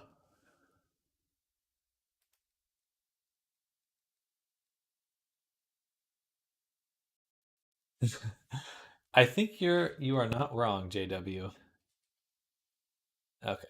Searching over the mesh for faces. Why is it so slow? Please let me Blender work. Ah! I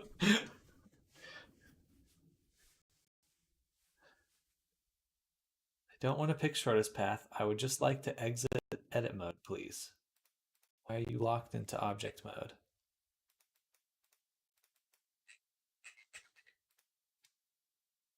Sometimes this happens in Blender where my view gets locked.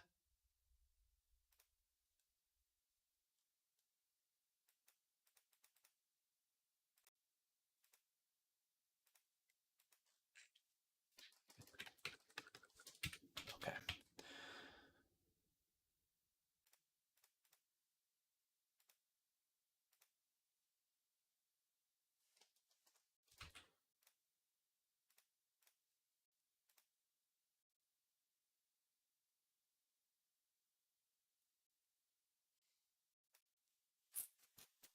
Okay, there we go. My patience with this is wearing thin.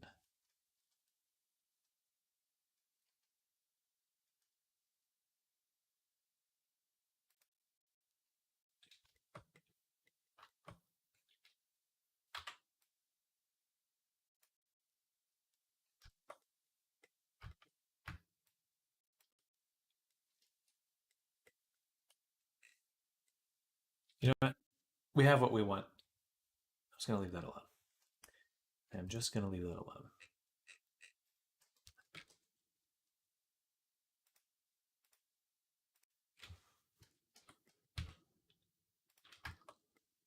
That looks quite good. Pretty much got everything I wanted included. Awesome. We're just going to delete some of these top sections and be on our way.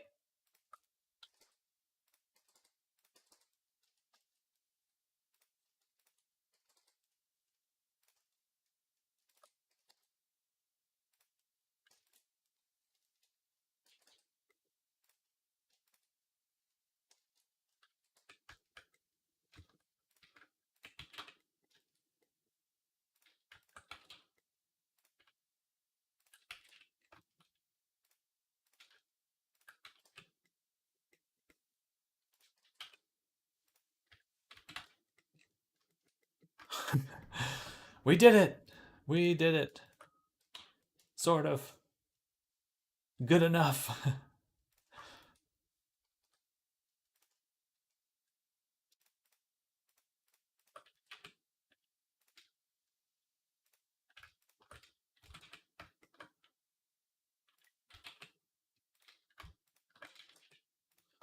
But as I get used to working with this tool, I'm sure I'll find other ways to speed up that process as well, or optimize it.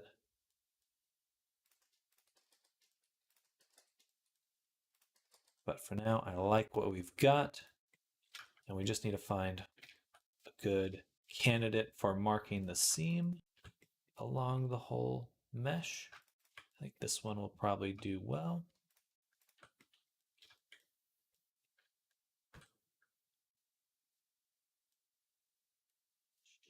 This one.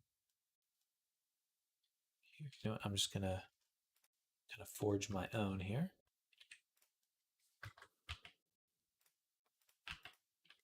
So I can take this section.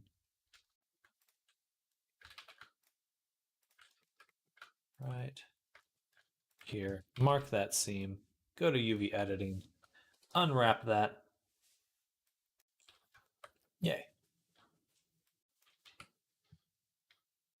Turn off the sculpt one.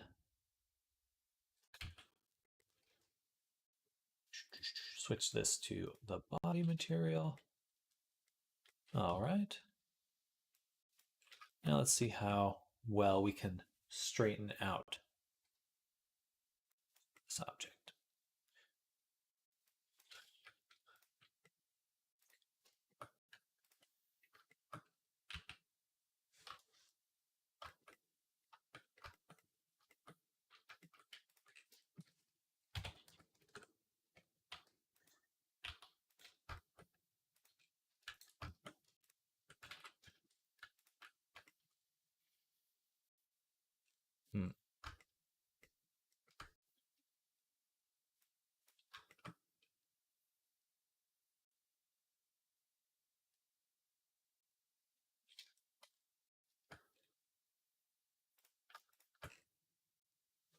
Pen.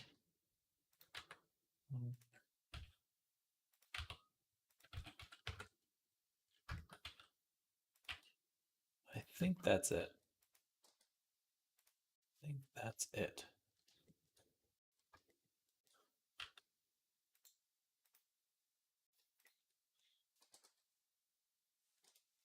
Okay.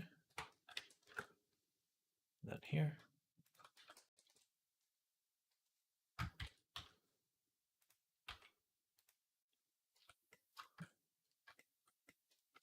Not quite.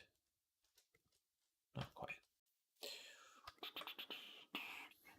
All right, so we want to find the matching edges. Or actually, let's shrink it down.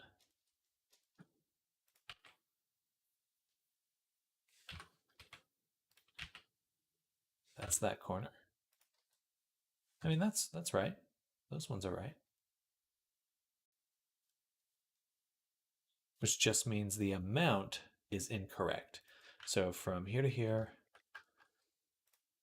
1, 2, 3, 4, 7, 8, 9, 10, 12, 14, 15, 16, 17, 18, 19.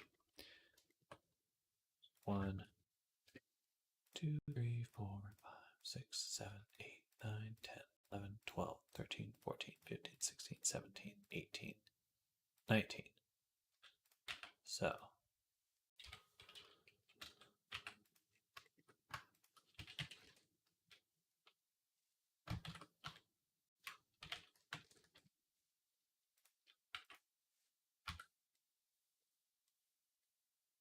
there we go. All right, now they line up perfectly on that side. Awesome.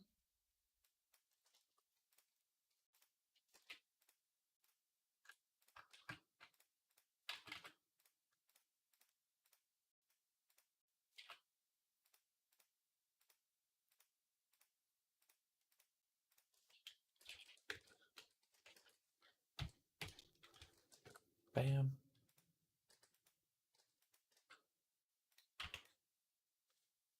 All right. Put the cursor there. This one's going to make it a little difficult because that's a lot more surface area, but whatever.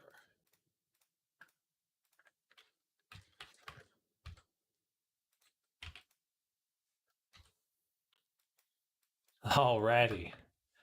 There we go. There we go. And we're left with problems just like we had on the other one, so. All right.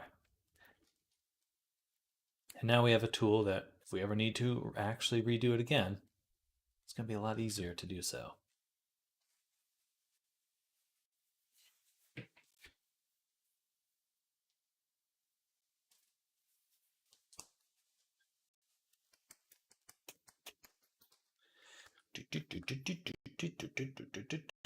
Standing ovation. Thank you. All right. We still have more fluff to do. This one here. Groin fluff.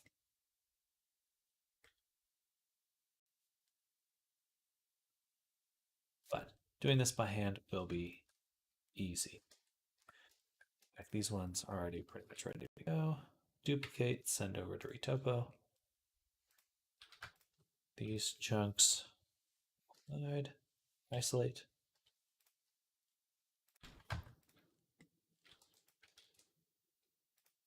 AKA the fun one, lol.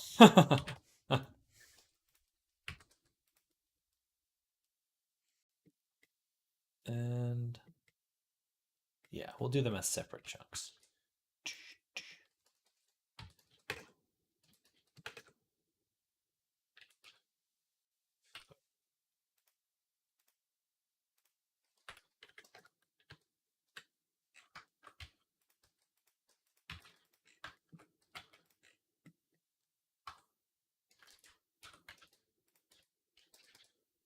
Bam.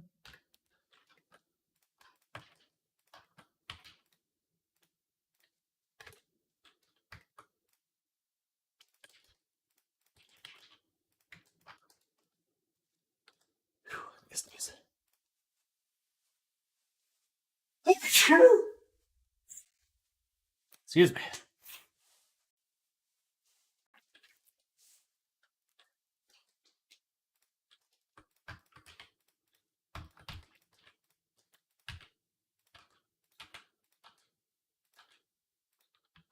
Gesundheit. Oh, thank you.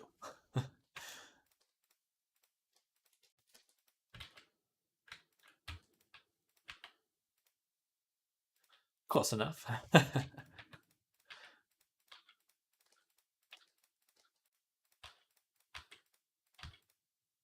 think you need to throw in like 4 umlauts. You're good to go.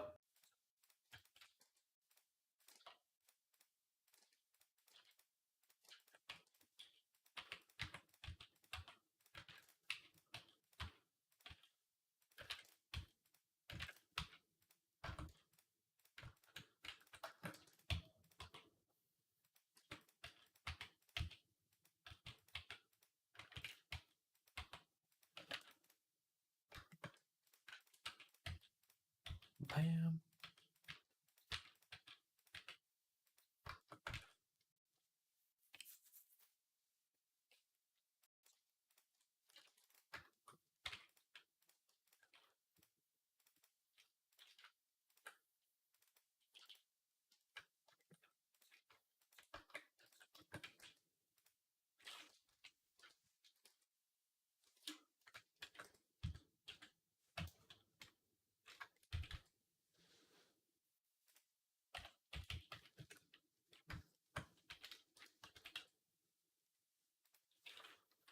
A little bit more. 0.8.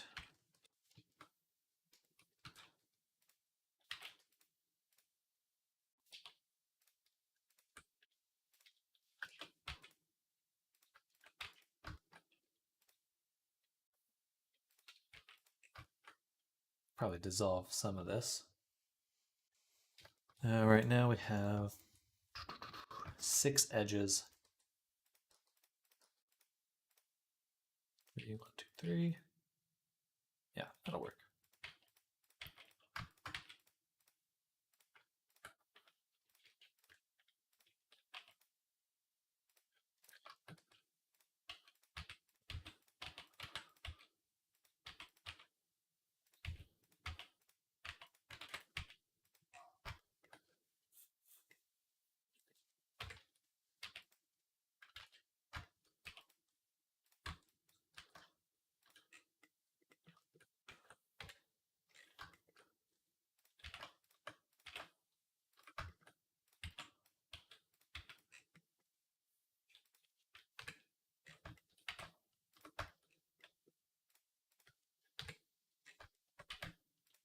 All right.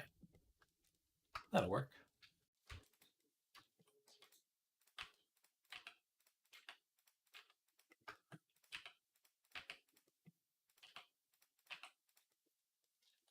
Beautiful.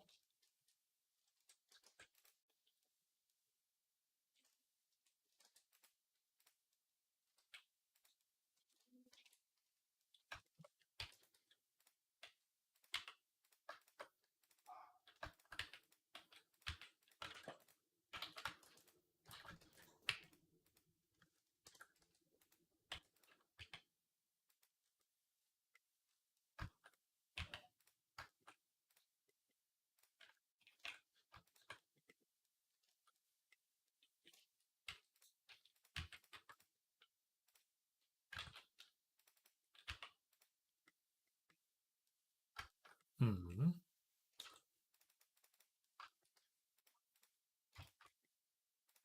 Need a shrink wrap. Time for a shrinky wrappy.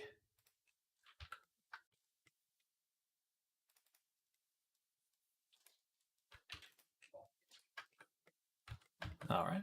And then this one.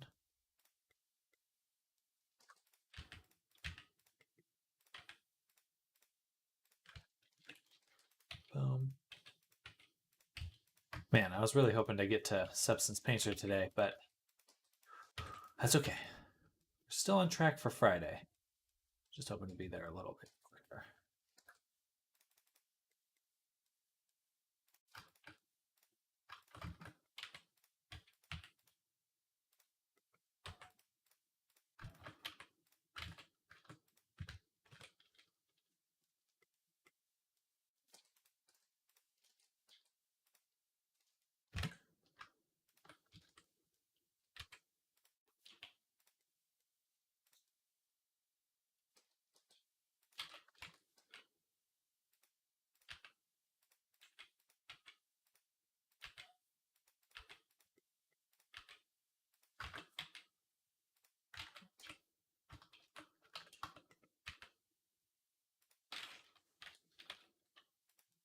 Oh my god. Just stick, please. It's all worth it. Gonna turn out amazing. Thank you, Nammers. Thank you.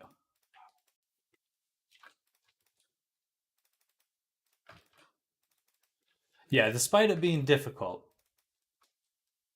it's definitely still like, because it's difficult, I feel more confident that it's going to come out well. Because I know that I definitely know that I'm putting in the time, to make sure it works.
All right.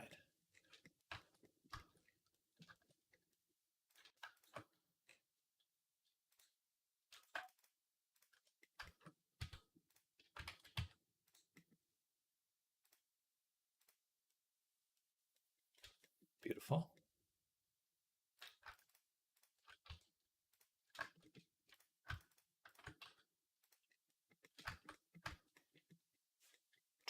Man, that's what I wish had been like the whole time. 2 seconds, done.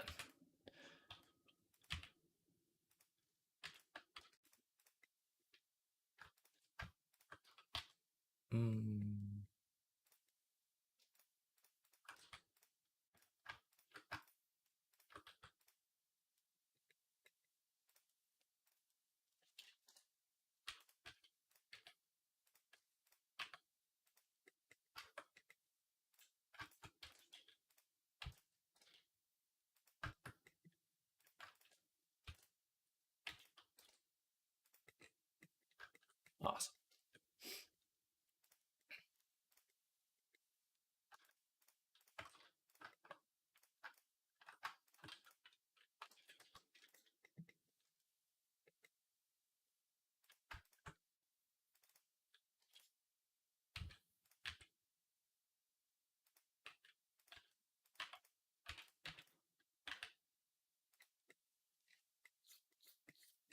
Awesome.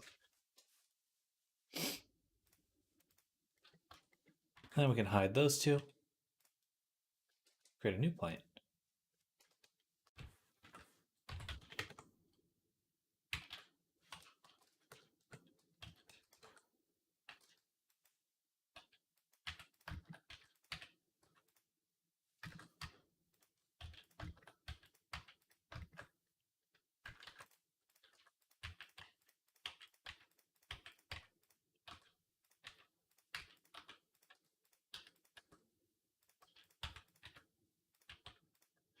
There we go.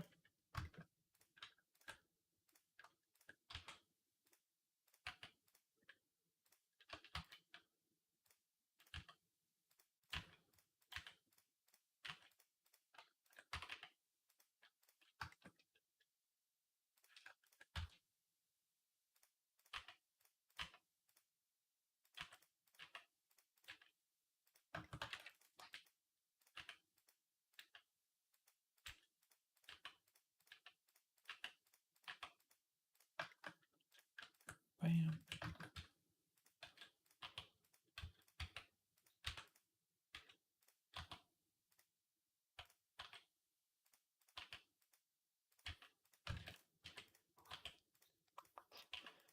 Alrighty.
All right.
Boundary loop, and almost want to bridge these. Just remove these ones. And then bridge. Beautiful. Is that a shrink wrap? Bada boom. Okay. Back in business, baby. This spot is a little different. There's one edge right here. Man, it's already 4:30. Holy moly. The day just flew by, especially this afternoon. What the heck?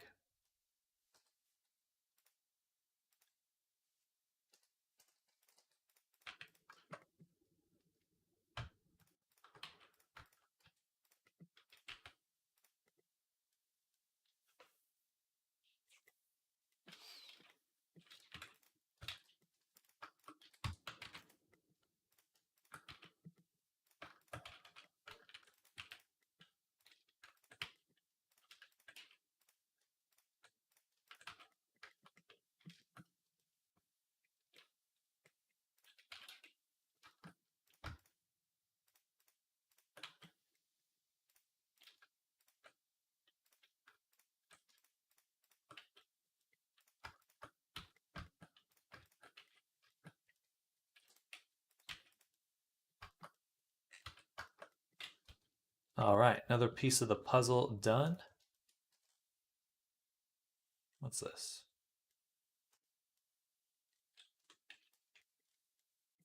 What is this object right here? I don't think it's anything. Okay. We'll delete that one.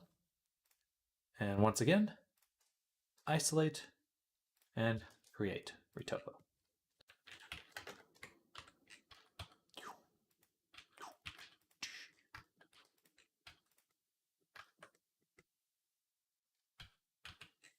This one I'll start with a circle of 8.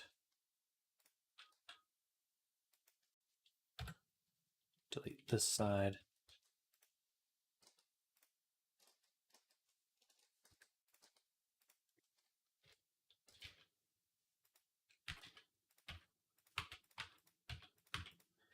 Make a shrink wrap.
All right.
Alrighty.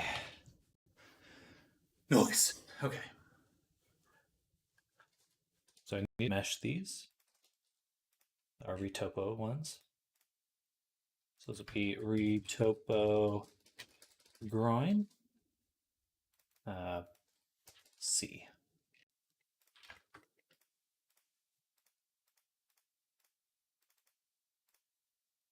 This will be retopo groin B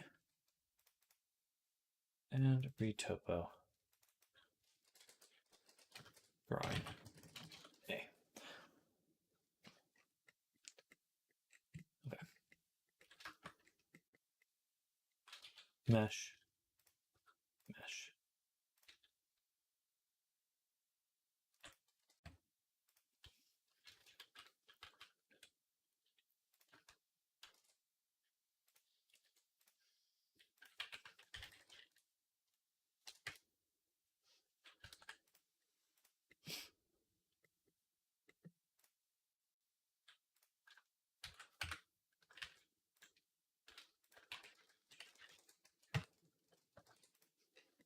Okay. That's all of it zeroed out. Turn off sculpt fluff here. Shade smooth. Boundary loop. 0.60. This one got missed out somehow.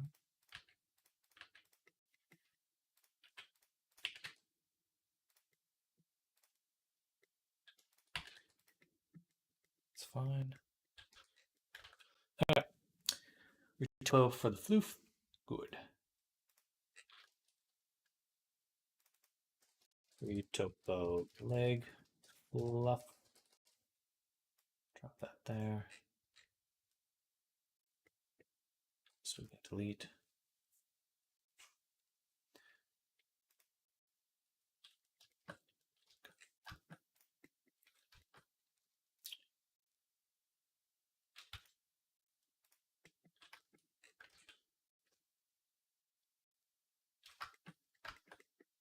All right.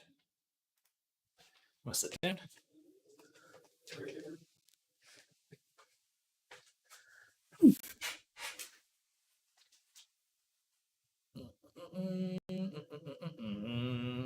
I think I've dehydrated, so I'm gonna go get some water. Be right back.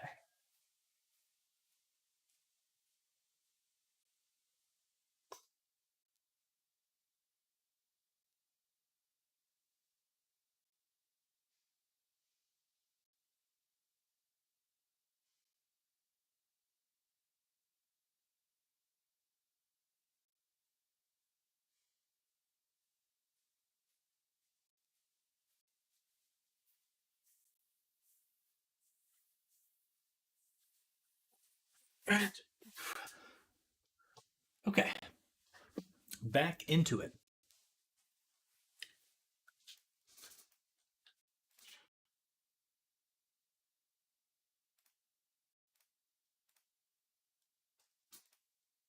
These little guys here are just these smaller tufts. You know, you just get rid of the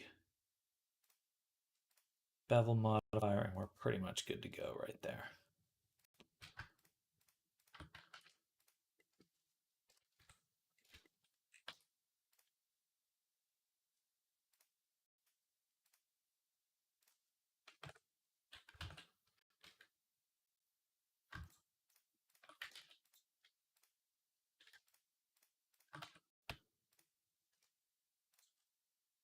Stock side of active.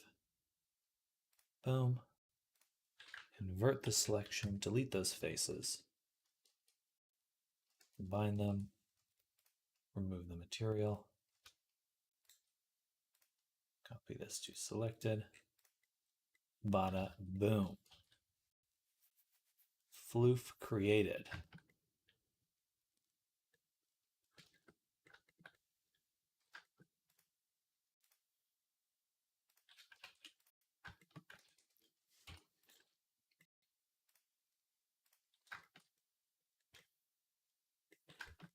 Looks like a tooth.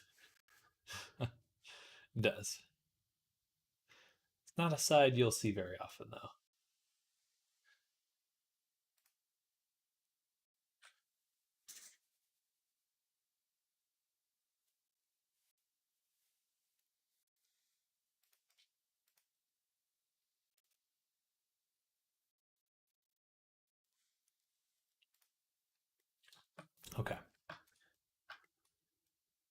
What's this?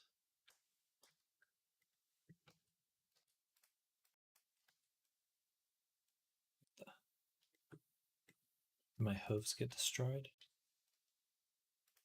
Sure looks like my hooves got destroyed. What is this?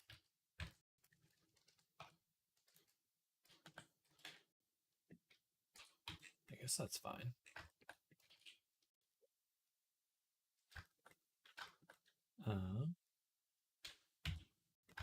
Okay. We're still way overboard on amount of verts because we need to apply some of the objects, some of these additional objects.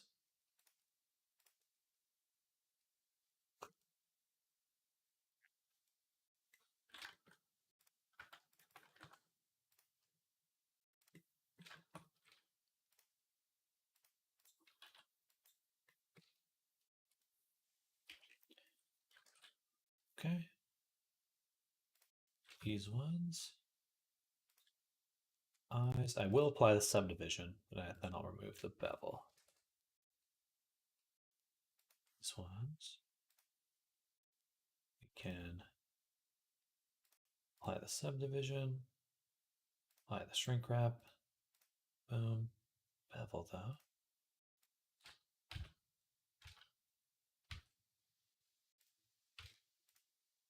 Probably don't need the bevel. No, well, we'll leave that on. And then our horn is crazy subdivided. So we'll set this. I want the shape though. Huh. Get rid of this.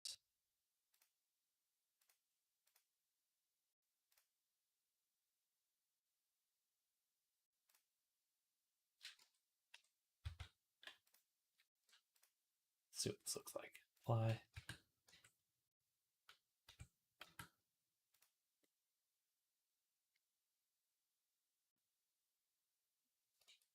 More than we want.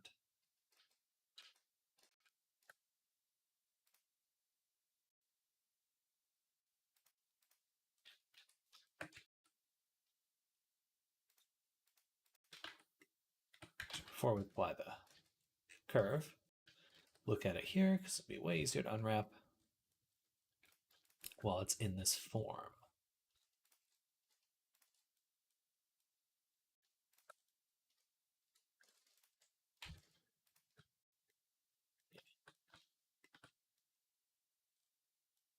Oh, actually, let's back up a little bit more. When it's still like this, because if I put my cursor here, delete this, and what we'll do is a grid fill, extrude this towards the cursor.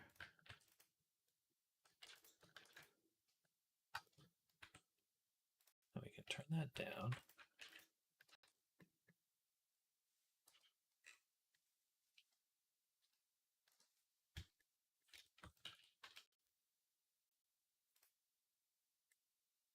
Quite a ways.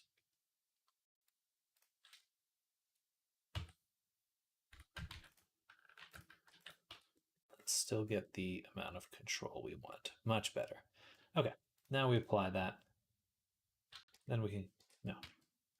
We can apply it, well, it's right here. Boom, boom, boom, boom. Boom, boom, boom. Bam.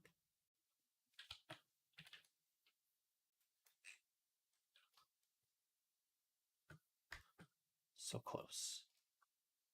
Yet so far.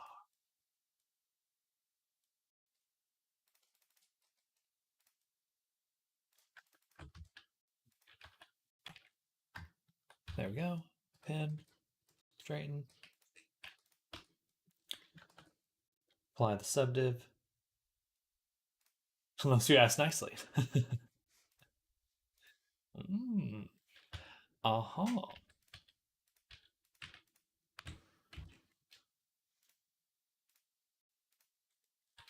Okay, and then let's give this all the body material, including the ring. In fact, I'm going to hide the sweater. Give this to all of them.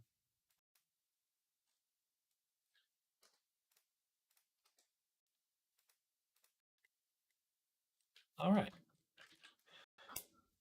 Nice. Okay, we are looking good.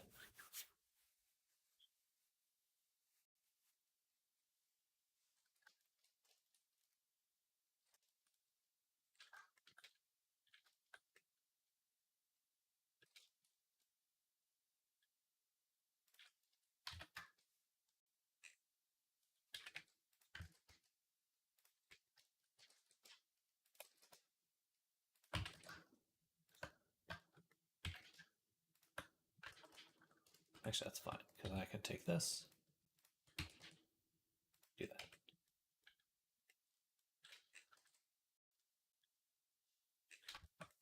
Okay, which leaves us at 64,000 triangles for the final character.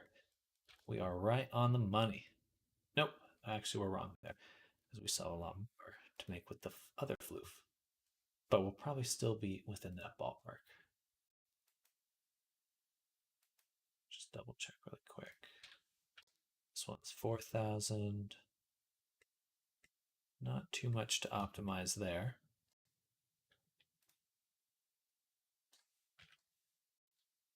For the fluff, the body's 40,000, 20,000 on the fluff, or on the made fluff, the sculpted fluff. Okay, and this, then we're going to fluff V2, which we've got a lot of. First things first. I actually want to remove all the modifiers.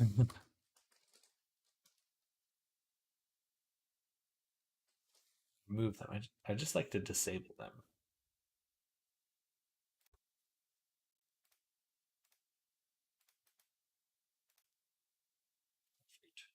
Okay. Place the mirrors. And then basically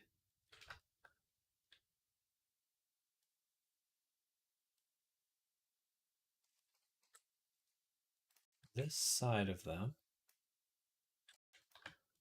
I'd like to 0.6 tab, flip them. Well, no, we'll flip them like this. Okay, so now they're all zeroed. And we can turn the mirror back on. But all of the mirrors, besides a few, are now set to the correct side.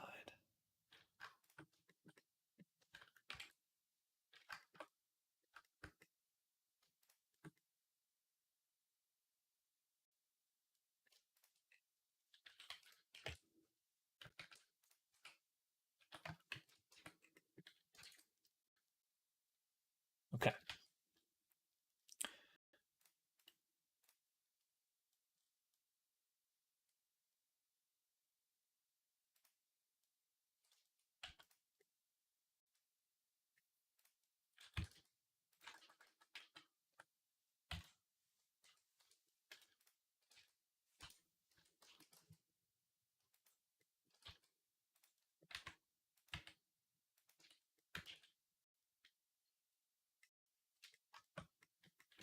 Okay.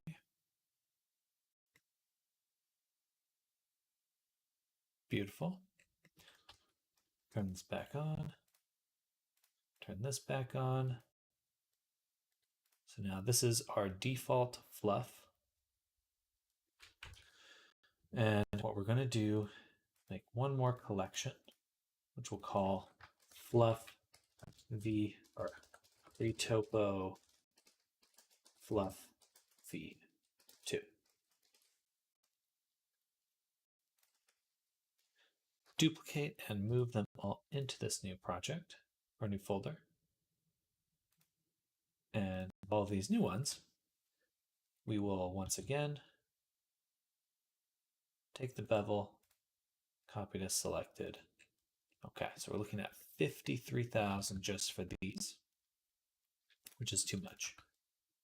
So what we're going to do is create an action.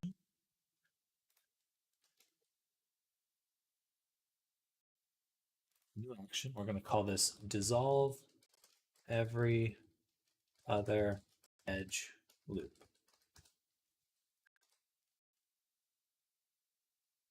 And what we do is we select a loop. We say, we hit record. Say, select edge rings. Then checker deselect. And then select edge loops. And then dissolve those edges. Okay.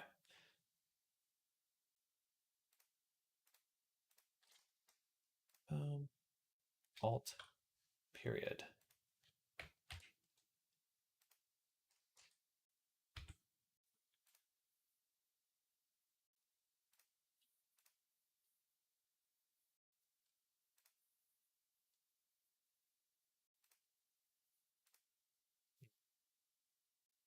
Let's back up a few steps.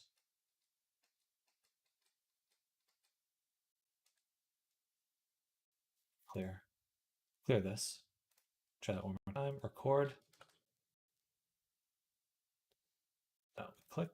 Say select edge rings. Checker deselect. Select edge loops and dissolve. Stop.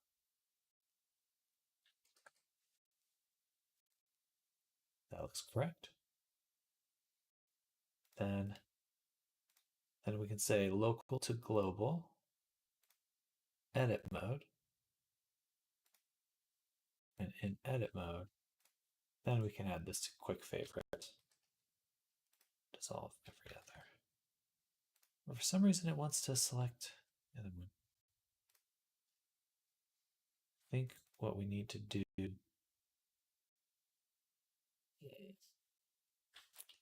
that's fine.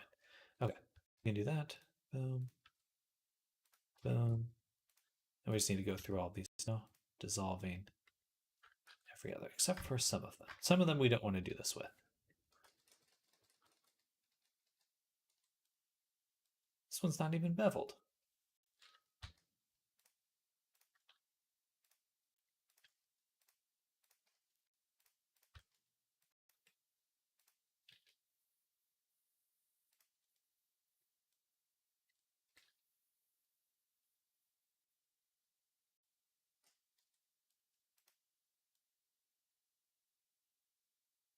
Wait a second.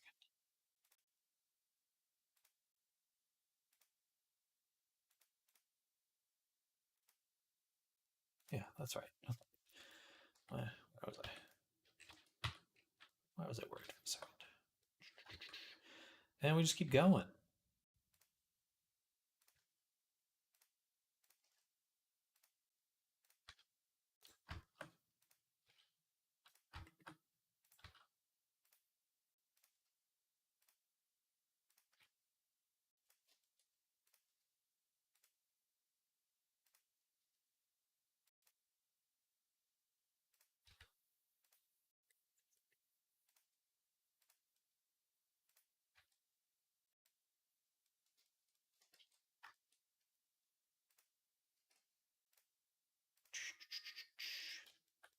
Hello, Zenshiro. Welcome. Welcome back. How you doing?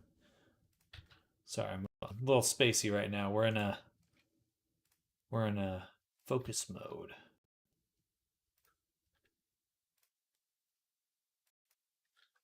Optimizing our mesh here.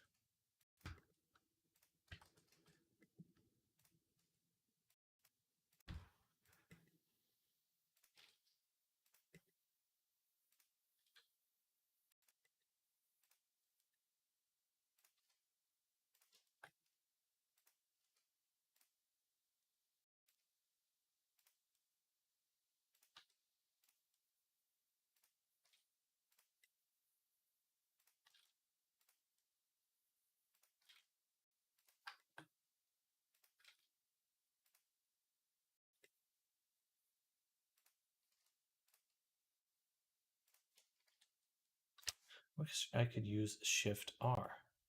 Been a while since I've checked in. I'm all right. How are you? I'm doing quite well. Doing quite well. It's been a tough day. A good day, but a tough one. We were definitely struggling getting some of this retopology done, but I found some tools that helped me finish it quickly. But it was a struggle. It was a struggle to really get through it efficiently.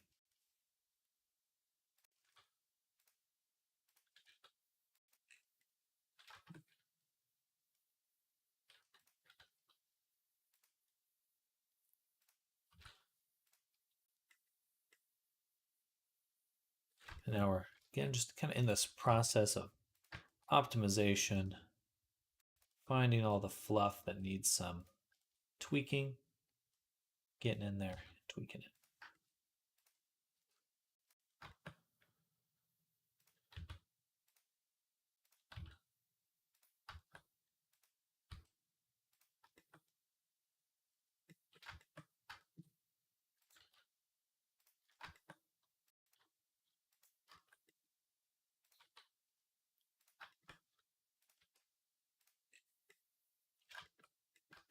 Very nice that it worked out. I wanted to ask you, you're still going to do that course? Yes, yes. It's definitely going to be one of my main focuses in the next few weeks. I'm hoping to finish it toward the end of this month. That would be like my main goal, main hope. Um, but it will take a bit of time. Nice thing about all that floof is now you have some nice outlets for floof next time. It's true. It's true. I definitely have figured out the proper process.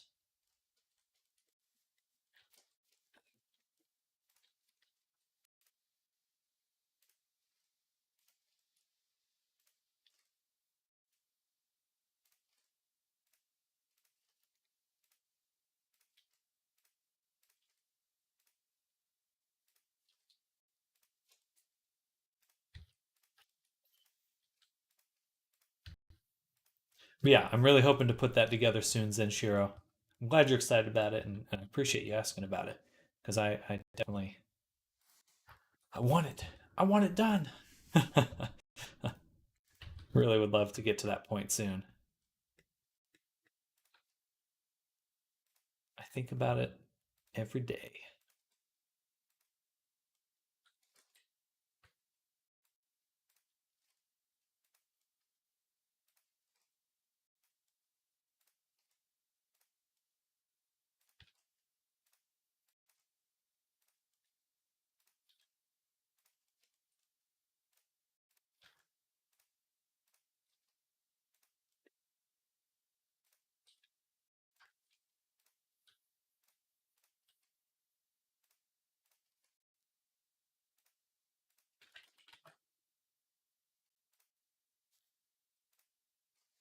Why is it deleting that one?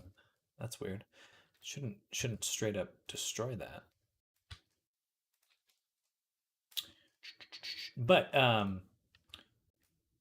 definitely, so if you have not yet, subscribe to my Gumroad because that's where I'll be posting the final product. I'll clearly be talking about it here, but if you want to make sure you get an update when the product's available, my Gumroad, which is linked right over here, you can just subscribe to it or get one of the free products, and I'll be putting out a mailing notification once it is available.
Yeah, interesting. Sometimes it just straight up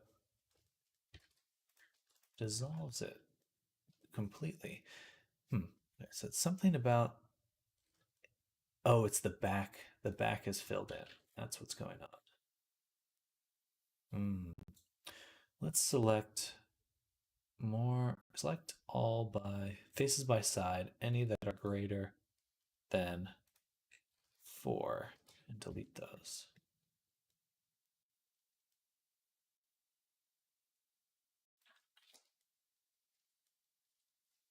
All right, but that's what's happening.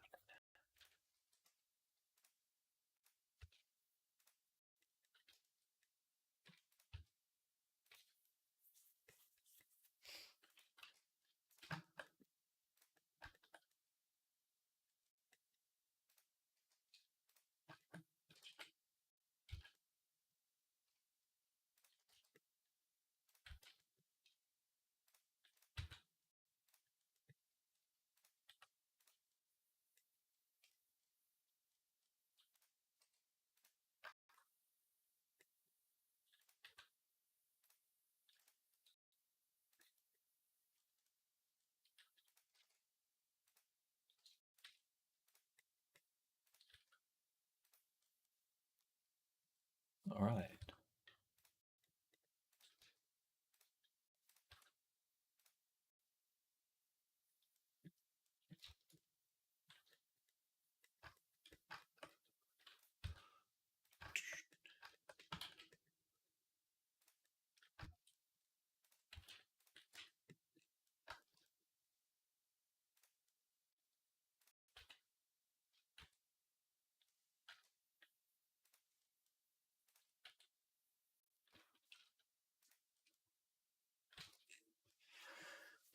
Okay, we really cut down on the total amount. Nice to all the food.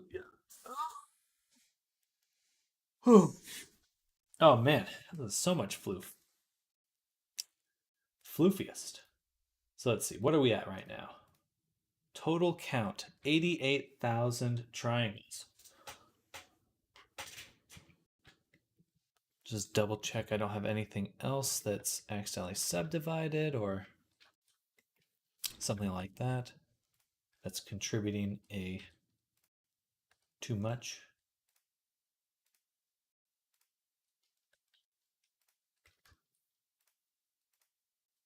Aha. Perfect. That's actually so awesome to see something that actually has a subdivision on it because you're like, perfect. My count's actually great. We'll put more cuts on it vertically, but nice. Okay, that really helped a lot, but we definitely want more cuts here. It's not very even.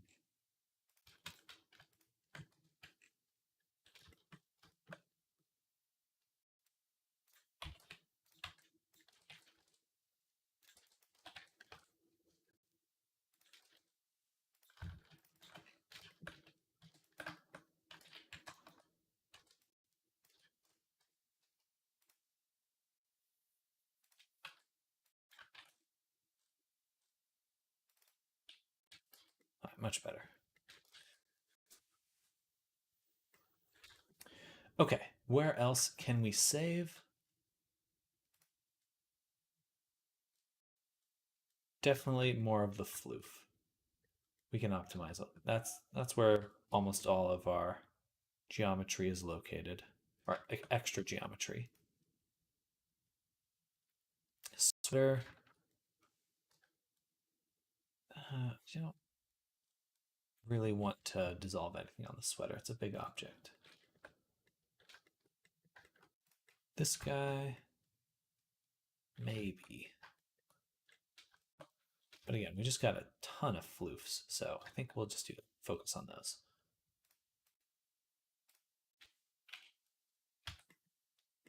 And we'll go in. I don't want to adjust the very front ones because it adds so much character to it, but I think we can do some of these back ones.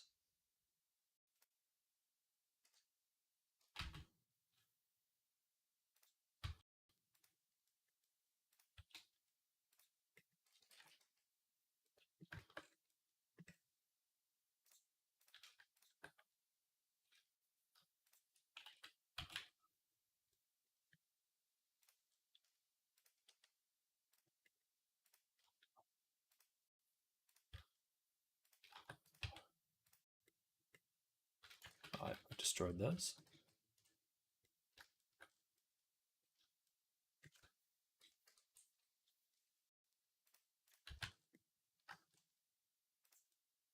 Looks like I did explode one. No, I did explode one.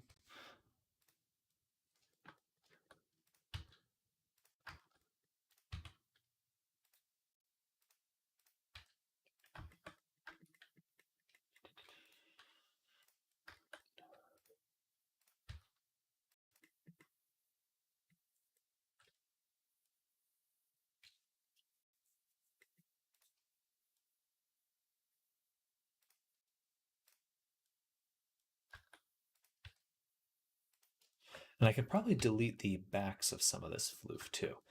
I'm sure there's a lot of the bottoms of these that won't ever be seen. Let's turn the body back on. Select the boundary loops. I'm going to turn off the bevel in our view. And then grow our selection. This one's just floating out in nothing right here. That can't be right.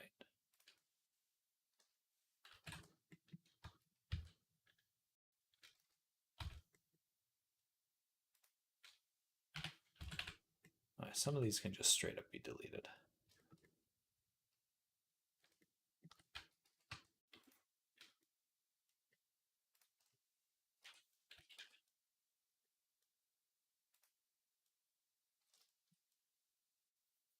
I'm really skeptical that these ones here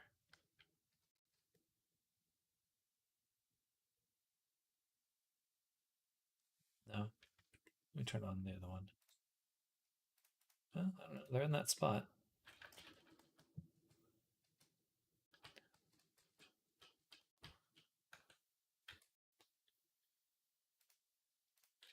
Okay, let me bring back the ones I deleted.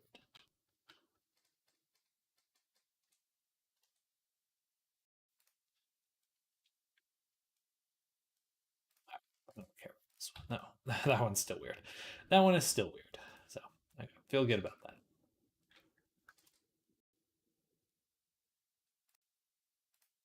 Okay, not too far off now. Not too far off. Just looking for other things to optimize. Not right here. These ones.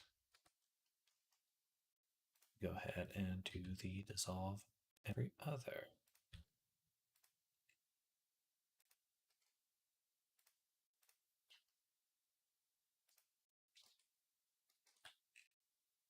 Might have been right there. No. Gosh, darn it.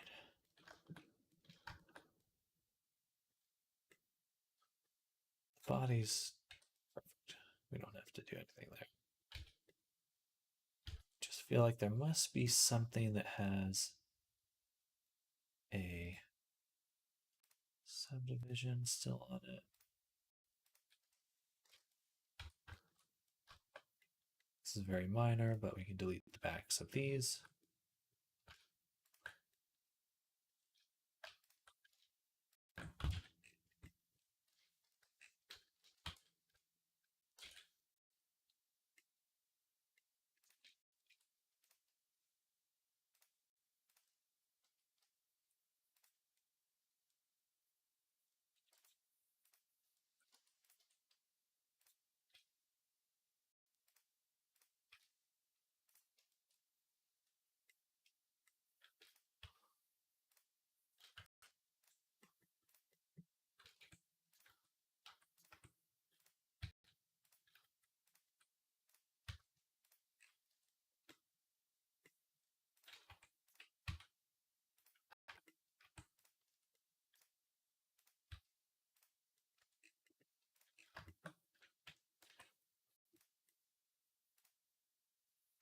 So close. So close. All right. We're actually still missing one thing, which is the claws. We'll have to bring those back. Bring them back.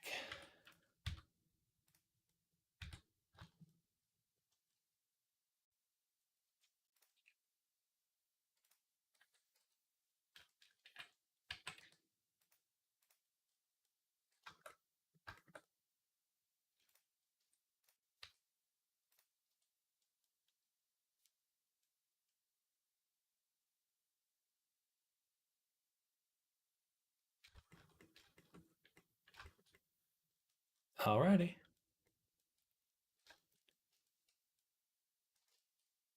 Alrighty.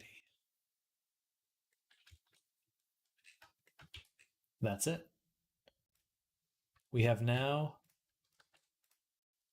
lowered the count. We're at 69,898.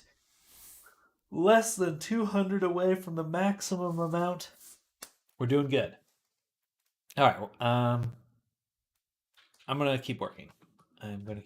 I want to finish some more of this today. So we're going to pack the sweater.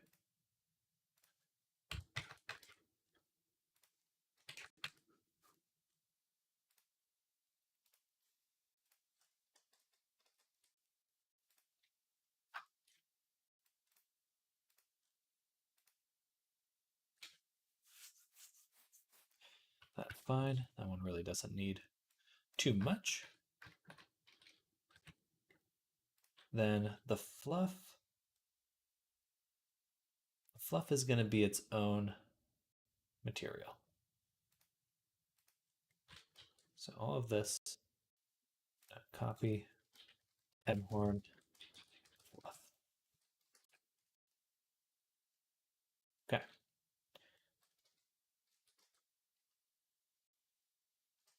Almost all of this is going to unwrap very poorly. That's okay. That is okay with me.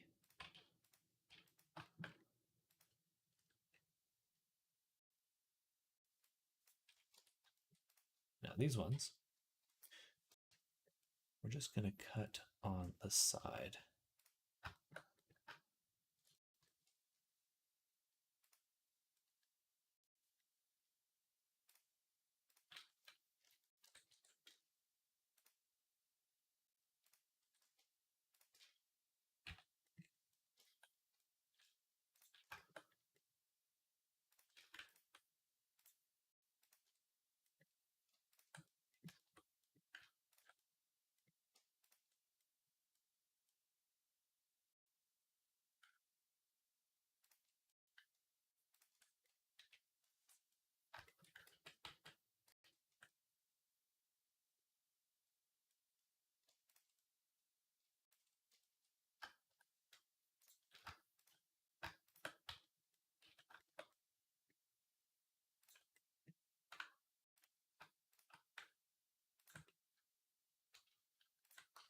Okay, mark the seam there.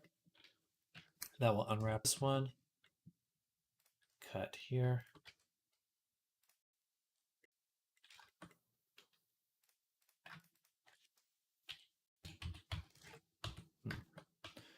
What is that?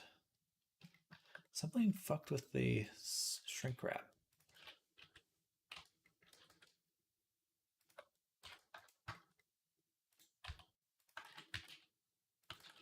All right, that's okay. Then we have a cut there. I'll just put a cut right here as well. That should work. These guys are already cut in half. Should be good to go. All right. Those are great. Now, for our big chunk of fluff here,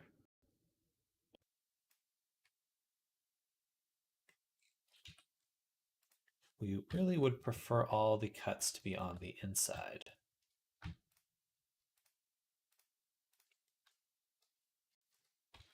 Ah.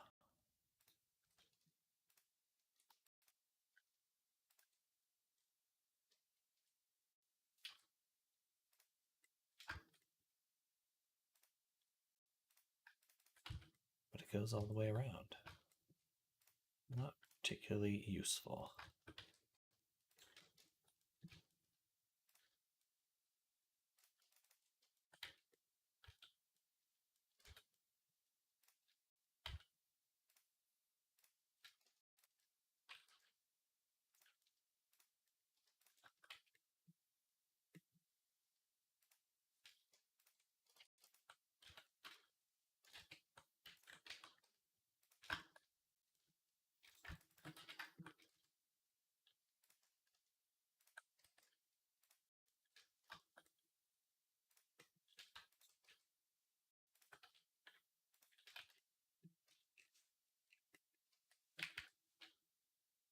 All right.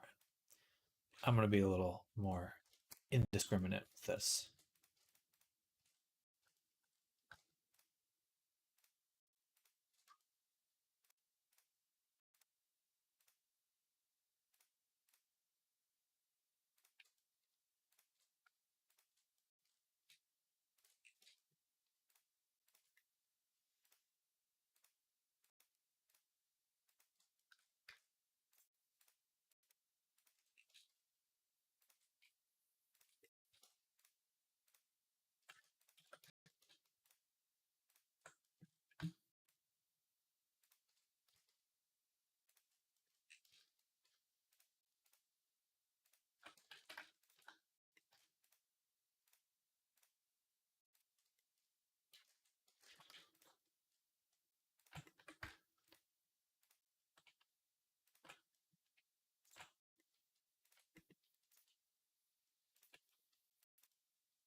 Alrighty.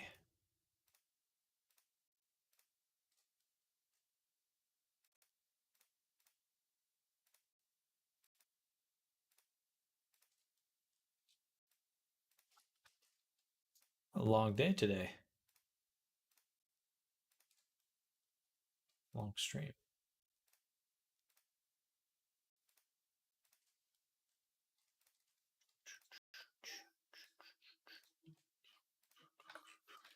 All right, then we can mark the seam and unwrap again.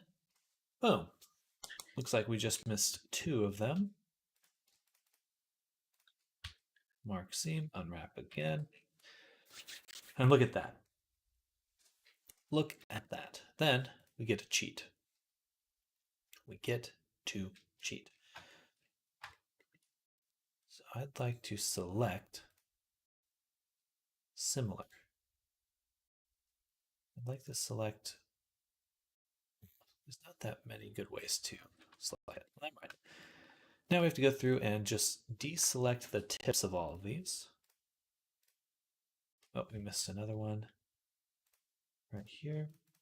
Hey, cheating! Very important for 3D work.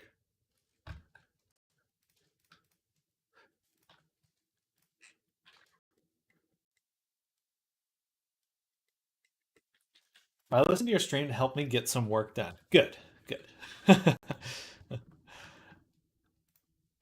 Through my suffering, your productivity is born.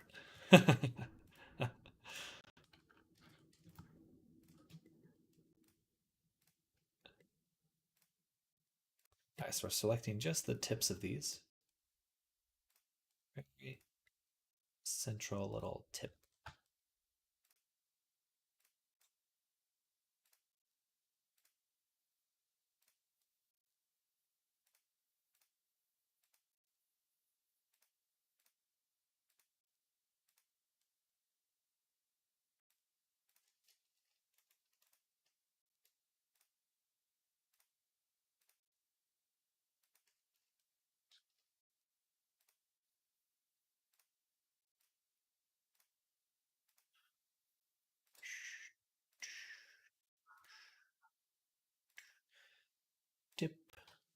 tap, tippity tap.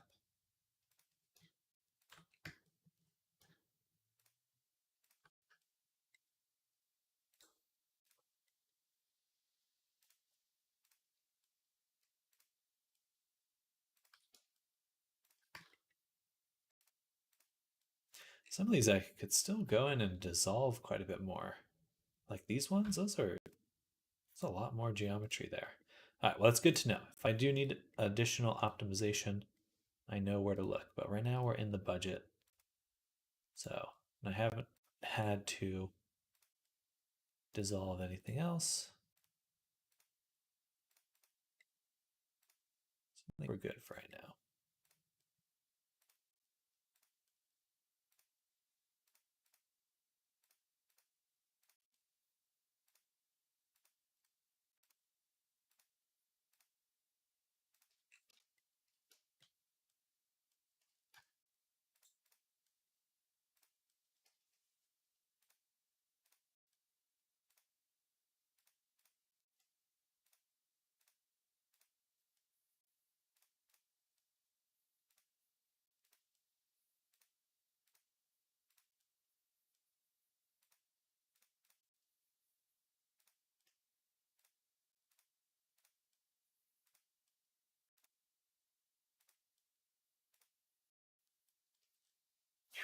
Okay. Almost all of them, I think.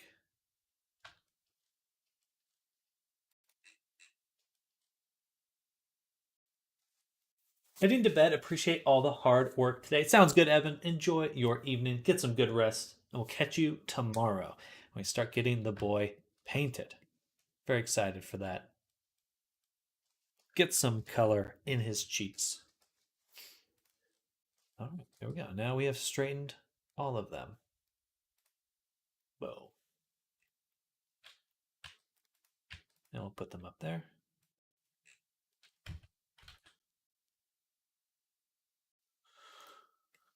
Okay. Unwrap those.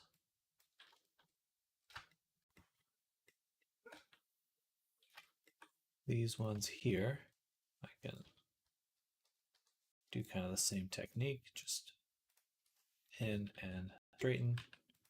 Those ones are fine. This one we already did start unwrapping, so that's good. And same with that one. Okay. Oh, and the tail. Tail. How's it unfolding? I think what we'll do is we'll cut here along it. It should unfold this way.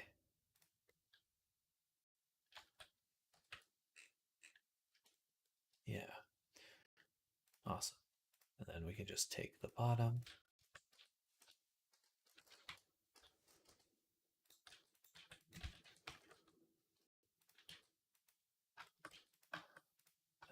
Put our cursor there.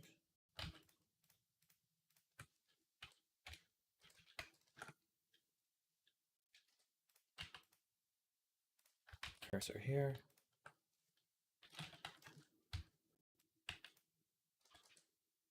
Bam. Kind of scooch it out. That.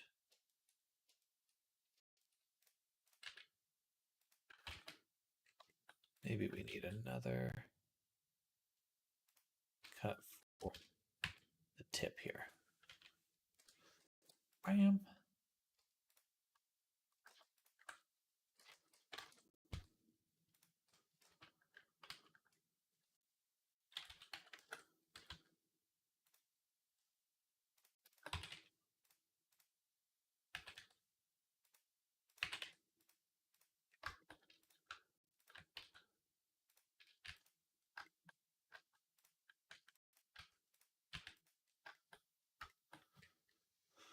Okay, another cursor here.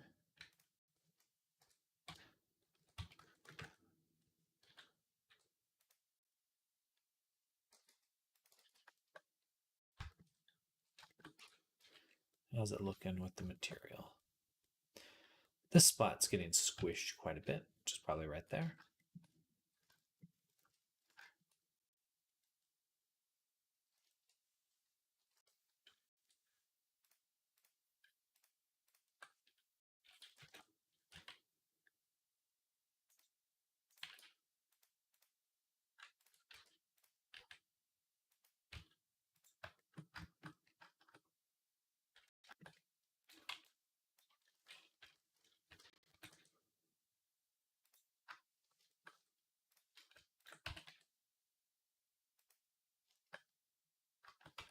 I think that's good for now.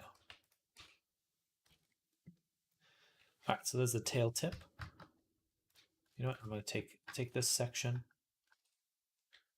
put a cursor right there. Take this 0.6 ES.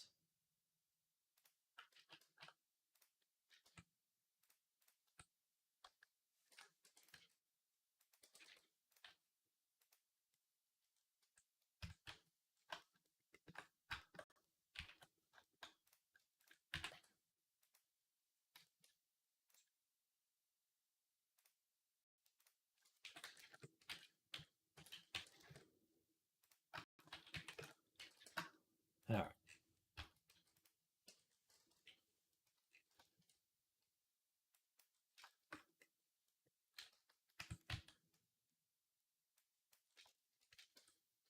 Adjust the groins now.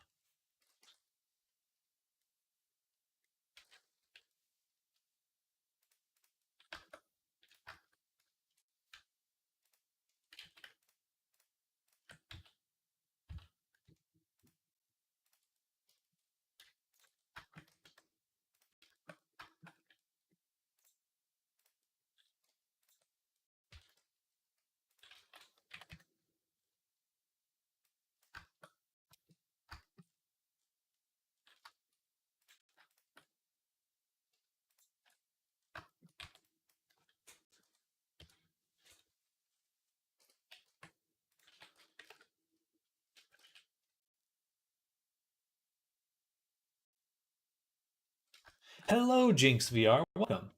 Namers, how do I go about redeeming the sketch request? You can use the features, but it would be best to DM me directly because I'll forget otherwise.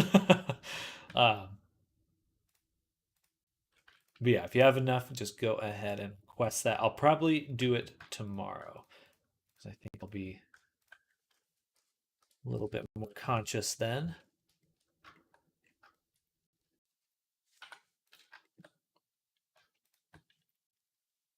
But I'm excited. I'm doing quite well, Jinx. Welcome back. I hope you're doing well. Hope you've had a good time since the last time you've come by. Kicking butt, taking names, that kind of thing.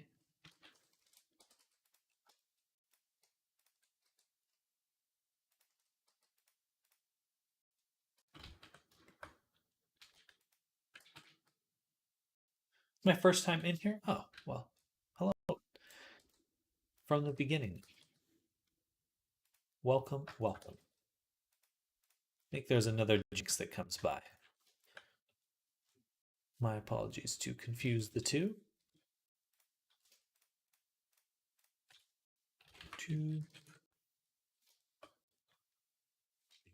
I don't need to straighten that because they don't touch.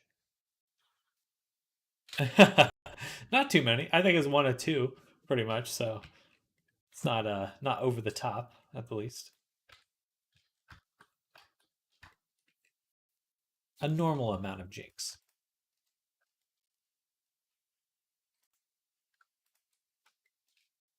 Jinx Jinx.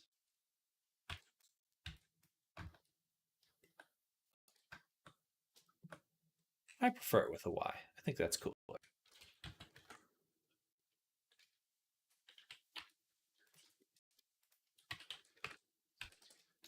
Feels more like a super villain name then.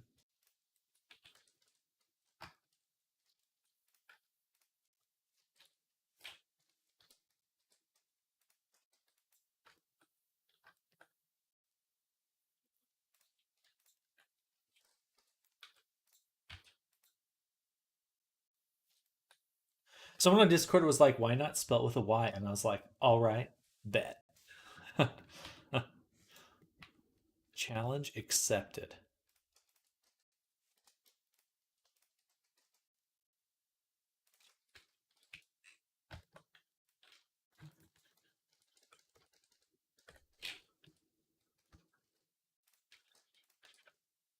Well, welcome to the stream. And right now we're working on a Minotaur man. He's above me right there. We're in the process of getting him ready for painting.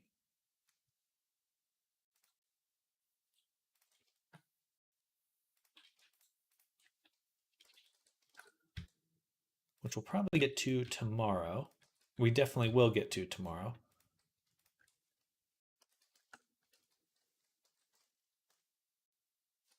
But it was a struggle today. So now I'm all new and exploring and meeting new people like you. Oh, welcome. Welcome, welcome. Are you familiar with VRChat?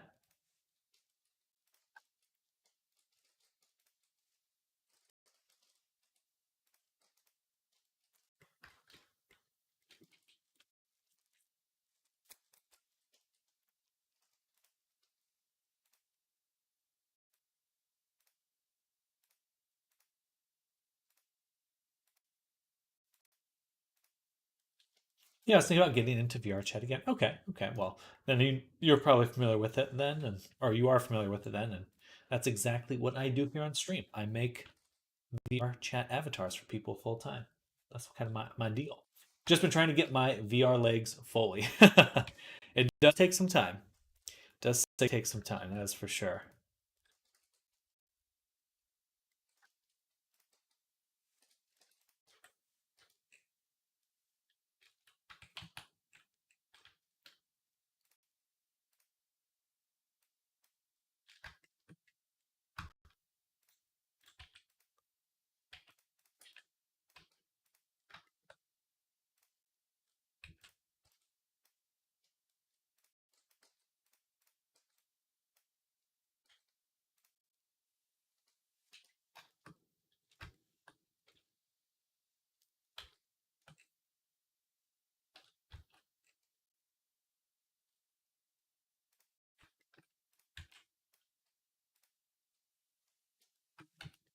Especially if Slime VR is involved. I managed to take another username for the future as well. Well, are you stockpiling them? Make it sound as if you have a whole collection.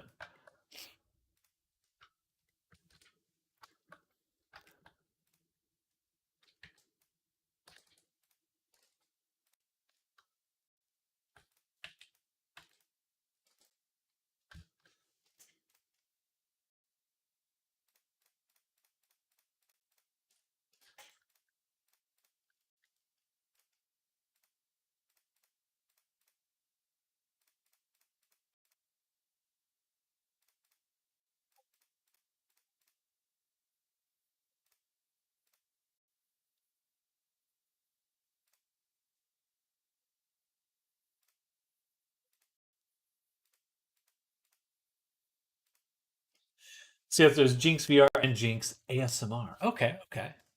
Do you do streaming then? Jinx Asmer. Asmer.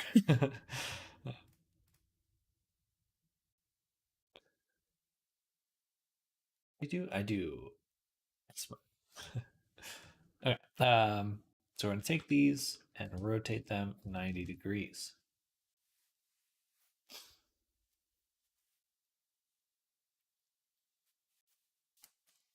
Not yet, just recently made a Twitch, but I haven't been on Twitch for years, but just starting clean. Gotcha, gotcha. And actually meeting new friends and such. Okay, heck yeah. I've been here for a few years, but never really in the past never really pursued any sort of streaming kind of my I mostly started streaming because it was just a way for me to keep myself productive. Really enjoy it, and I'm starting to build a little following here, and feels little community around making 3D art and VTubers, VRChat stuff. It's really cool to see. A lot of talented people coming in and sharing their work.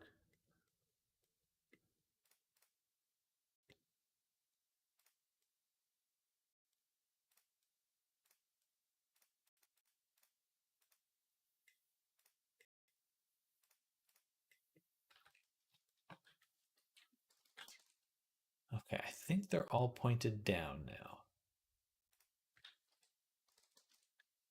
That's what I want. I want them all pointed down. Down, down, down. Okay, so now for these we want to set 0 rotation step.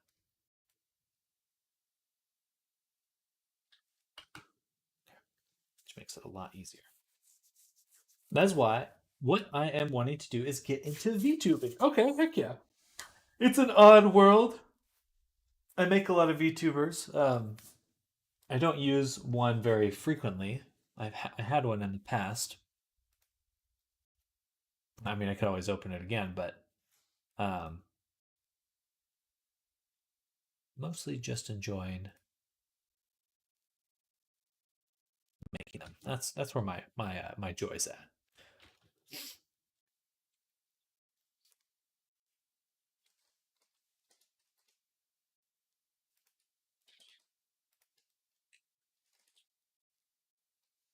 I'm gonna say for this that I want to say non-square packing,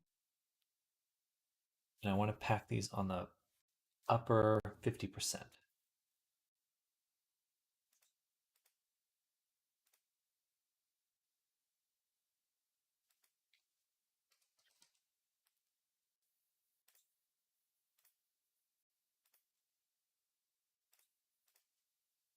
Gotcha. 1.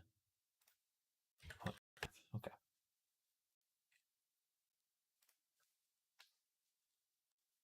Pack.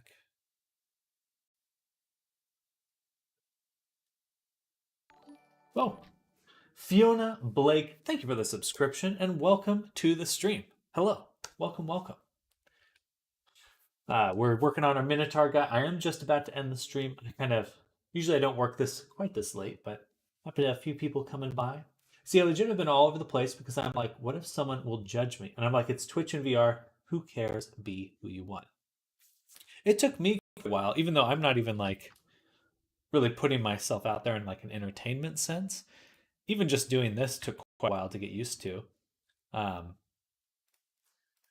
uh, but once you do get used to it, it really helps. I feel like my ability to communicate with people and just getting social interaction has really increased because, um, sometimes I'm just I'm just alone working in a room, and so it feels really good to to have like people hanging out and saying hi and stuff. It's heartwarming.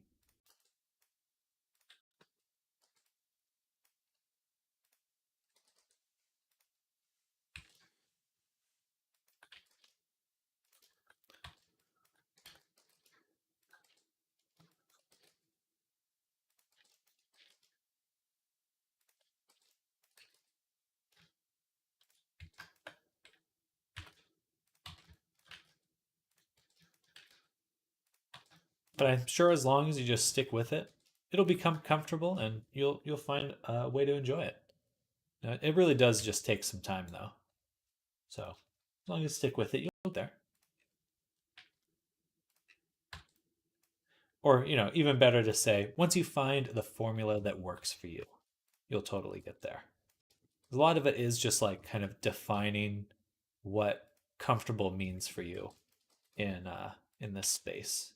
It's like a lot of times I feel like inclined to just copy what someone else is doing, but it just takes too much energy, and I think eventually you burn yourself out kind of doing that.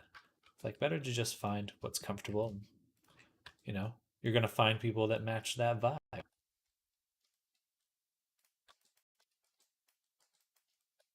Plus, as I put it, who cares what you are in VR or avatar, you are for VTubing as long as you're not hurting anyone. Absolutely, absolutely,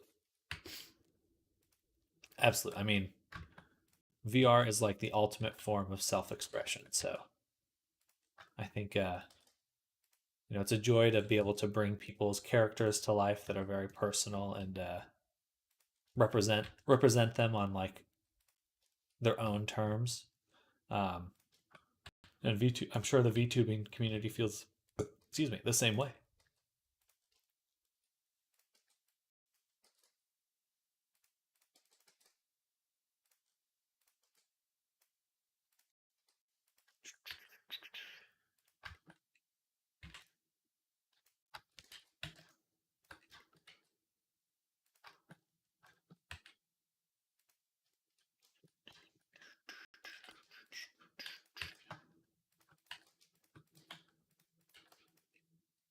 Plus, VR is just cool.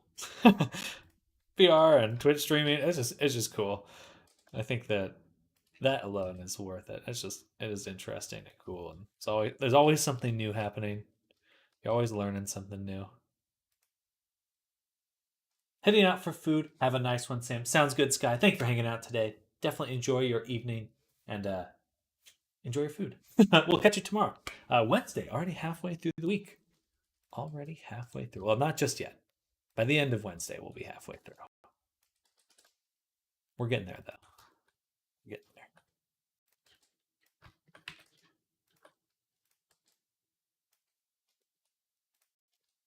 All right. So I just want to squish these down into the top half of my UV map here.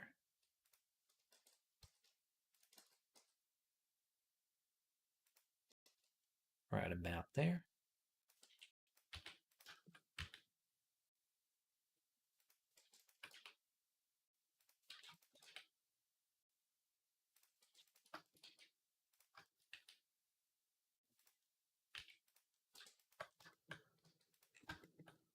And these ones can go below there. We'll set them to a lock. UV Packmaster, lock group, sign.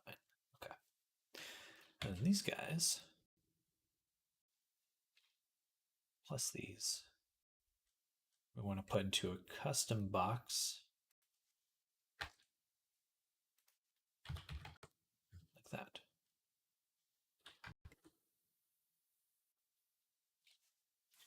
And as they all say, the whole world is your oyster. It's true. It's very true.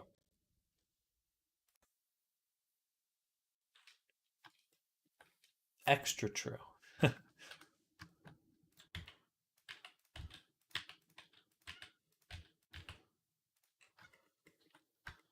My cat's yelling at me.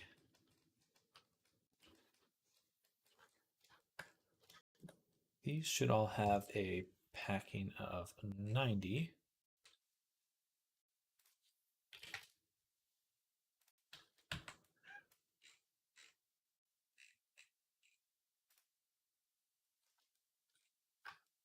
It still wants to rotate them slightly, though. Or at least just this one.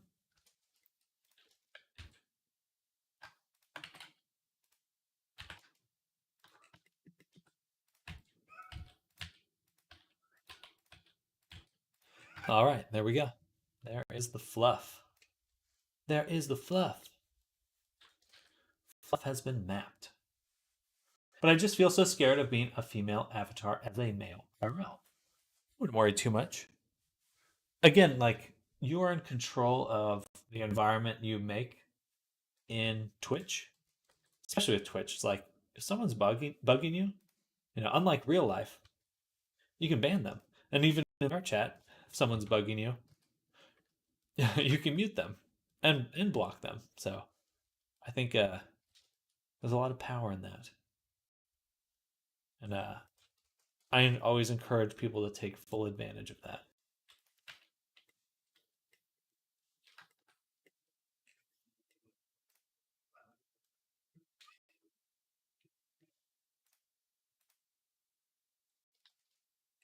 Yeah, you're in you're in a community that you'll find a lot of like-minded people.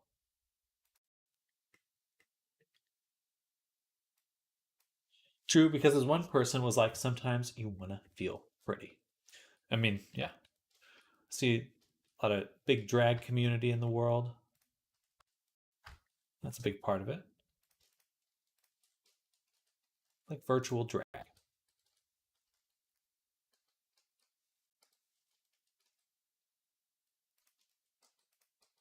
Oops. I don't want to move that one. Just the tail. And for the eyeballs, I would like to make 2 UV maps. Oh, actually, and then I'll send these to hidden. Perfect. Perfect.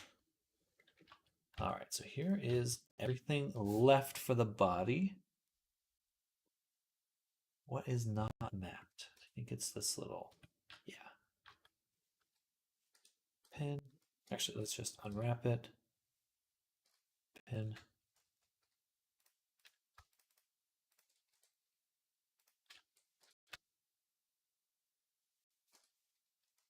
Yeah, that'll work. Bam.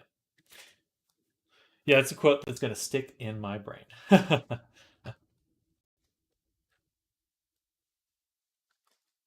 I'm going to undo the seams I made. Isolate this, and we're going to do a cut at the very tippy-toppy.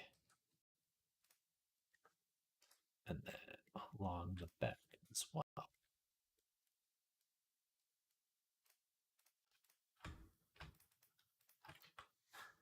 Sorry to yawn. It's definitely a little bit past my usual stopping point. It's been a long day. We worked really hard to get everything done here today. Very, very hard to get everything done. Just going to project from view. Select the border. Or no. And then invert that selection and then select boundary loop. Can I select boundary loop? Wait, how did I do that last time? Yeah, that's right. Pin. Bam. All right. And then everything kind of flares out a little bit.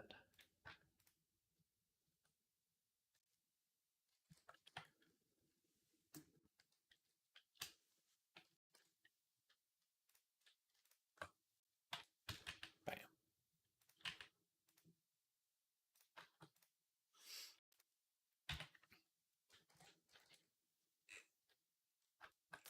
Oh, that's weird. This one's broken. I was thinking about using my actual self for my ASMR account, but I'm like, nah, I'm sure there's so many people that do ASMR for VTubing as well. I'm not familiar with the ASMR world. Personally, I'm not, I don't enjoy it. Um, but it does seem to be kind of a market that's been around for a while. So I'm sure if you wanted to go into that, seems like there's a lot of people looking for it. But honestly, don't know too much about it. Actually, for that here, kind of just want to. No, I take it back. I want the eye to be upper material.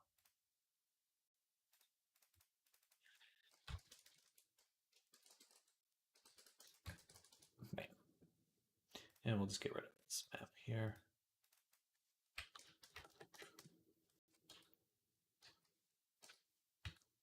Perfect. And hide the eye.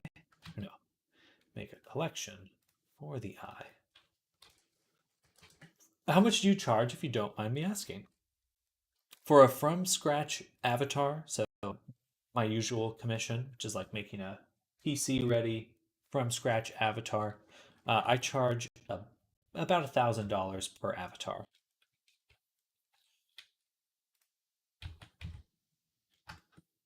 And then if there's like additional features you want, some people want the VRChat avatar and the VTuber. That'd probably be a little bit more. But if you're interested, I can send you my website,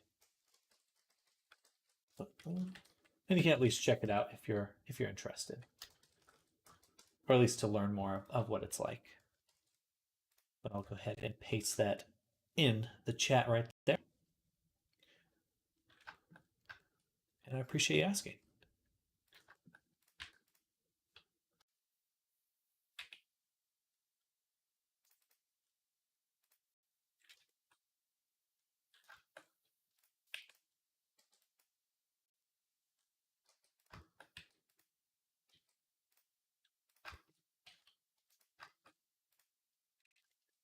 All right, this should be good.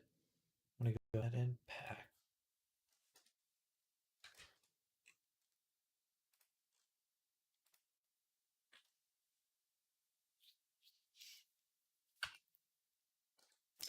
Yeah, I usually work on about 2 avatars at a time.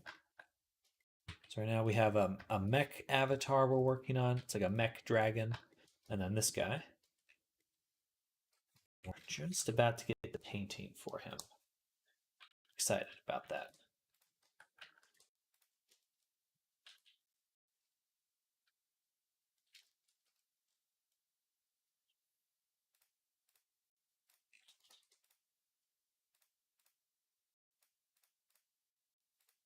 In fact, I think we are good for the day.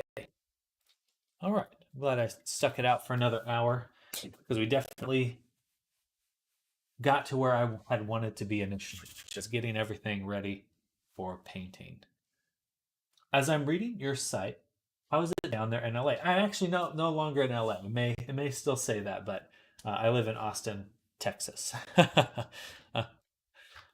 Are you in Canada or perhaps a different state?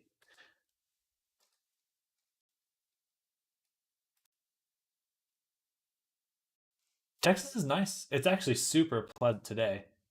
Uh, really nice right now. It's been kind of cold and rainy. I'm in Oregon. Okay, heck yeah. Been to Portland a few times, a few other areas in Oregon. Very beautiful. Very beautiful place. I think like my ideal retirement would probably be in a place like Oregon. It's just so picturesque.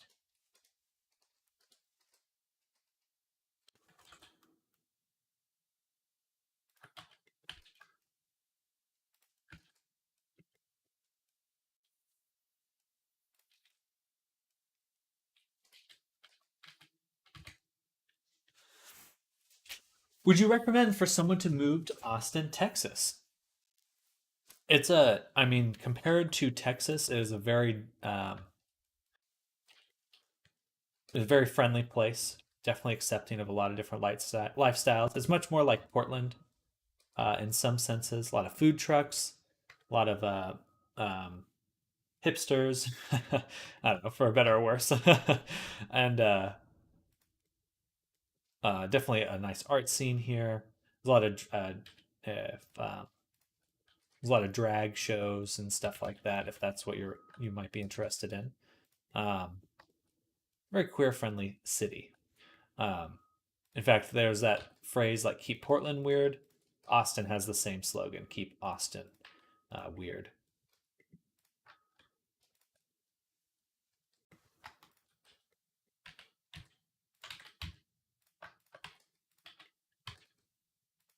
But it's a nice area.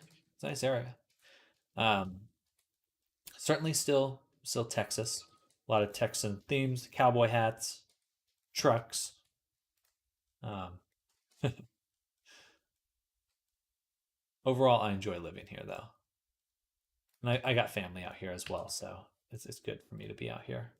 Okay, I'm just looking at where to spend my future so far, but just looking. I mean, it's getting pricier because a lot of people are moving out here. So depending on when you move, it might be a little bit more expensive than it is now. Um, anyway, you know, it's all a kind of pros and cons and cost benefit. You know, you're like, What's the perfect place for me? Is there such a thing? Seems like really just kind of have to decide where your home is sometimes. I'm mostly speaking for myself there, or just my own perspective on it. All right, get that eyelash in there.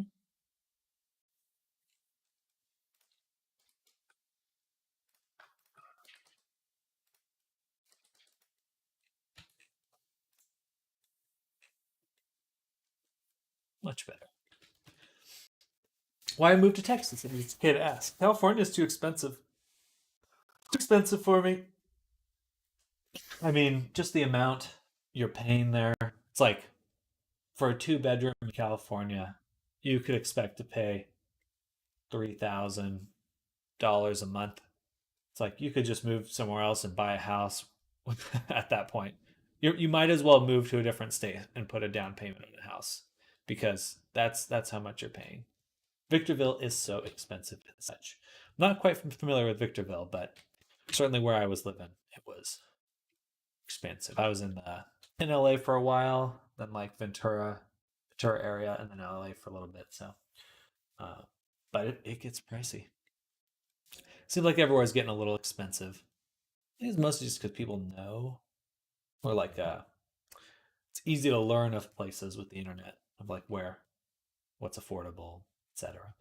Uh, anyway, I mean, still a nice area. Okay, it is time for me to end the stream. I appreciate you coming by, Jinx, and chatting with me. Um, Usually I end the stream a little bit earlier, about an hour early. Hey, Jinx VR, thank you for the follow. Thank you for hanging out. Thank you for chatting with me. Um, and for everyone else that's lurking out there, much appreciated. I know there's quite a few people out there just lurking, chilling, working, being productive. If you're new here, I do stream every weekday, so I'll be back tomorrow. Um, and damn, I came at the end. No, Yandere. When is the next stream? I will be back. I'll be back tomorrow. I work from the morning until the evening, so I'm pretty much here the whole day. Uh, at least for people on the in this time zone. I usually end up with people here from uh, the U.S. or Europe. A lot of people from India this morning, which is cool. Um, anyway, I'll be back tomorrow. We're gonna work on our mech dragon, get to texturing him, and thank you, JW. I hope you have a great day as well, and everyone else out there. Enjoy the rest of your day. Again, if you're new here, hit that follow, hit that subscribe. I got a self promo, but I will be back tomorrow for a lot more. Nammers, thank you for streaming. See you tomorrow. Absolutely, Nammers. Hope you're having a great one, and looking forward to seeing what you're working on sometime soon. Um, and yeah, much love to all of you. I'll see you all very soon. Enjoy the rest of your day. Bye, everyone. Bye. Have a great one. Bye. Bye.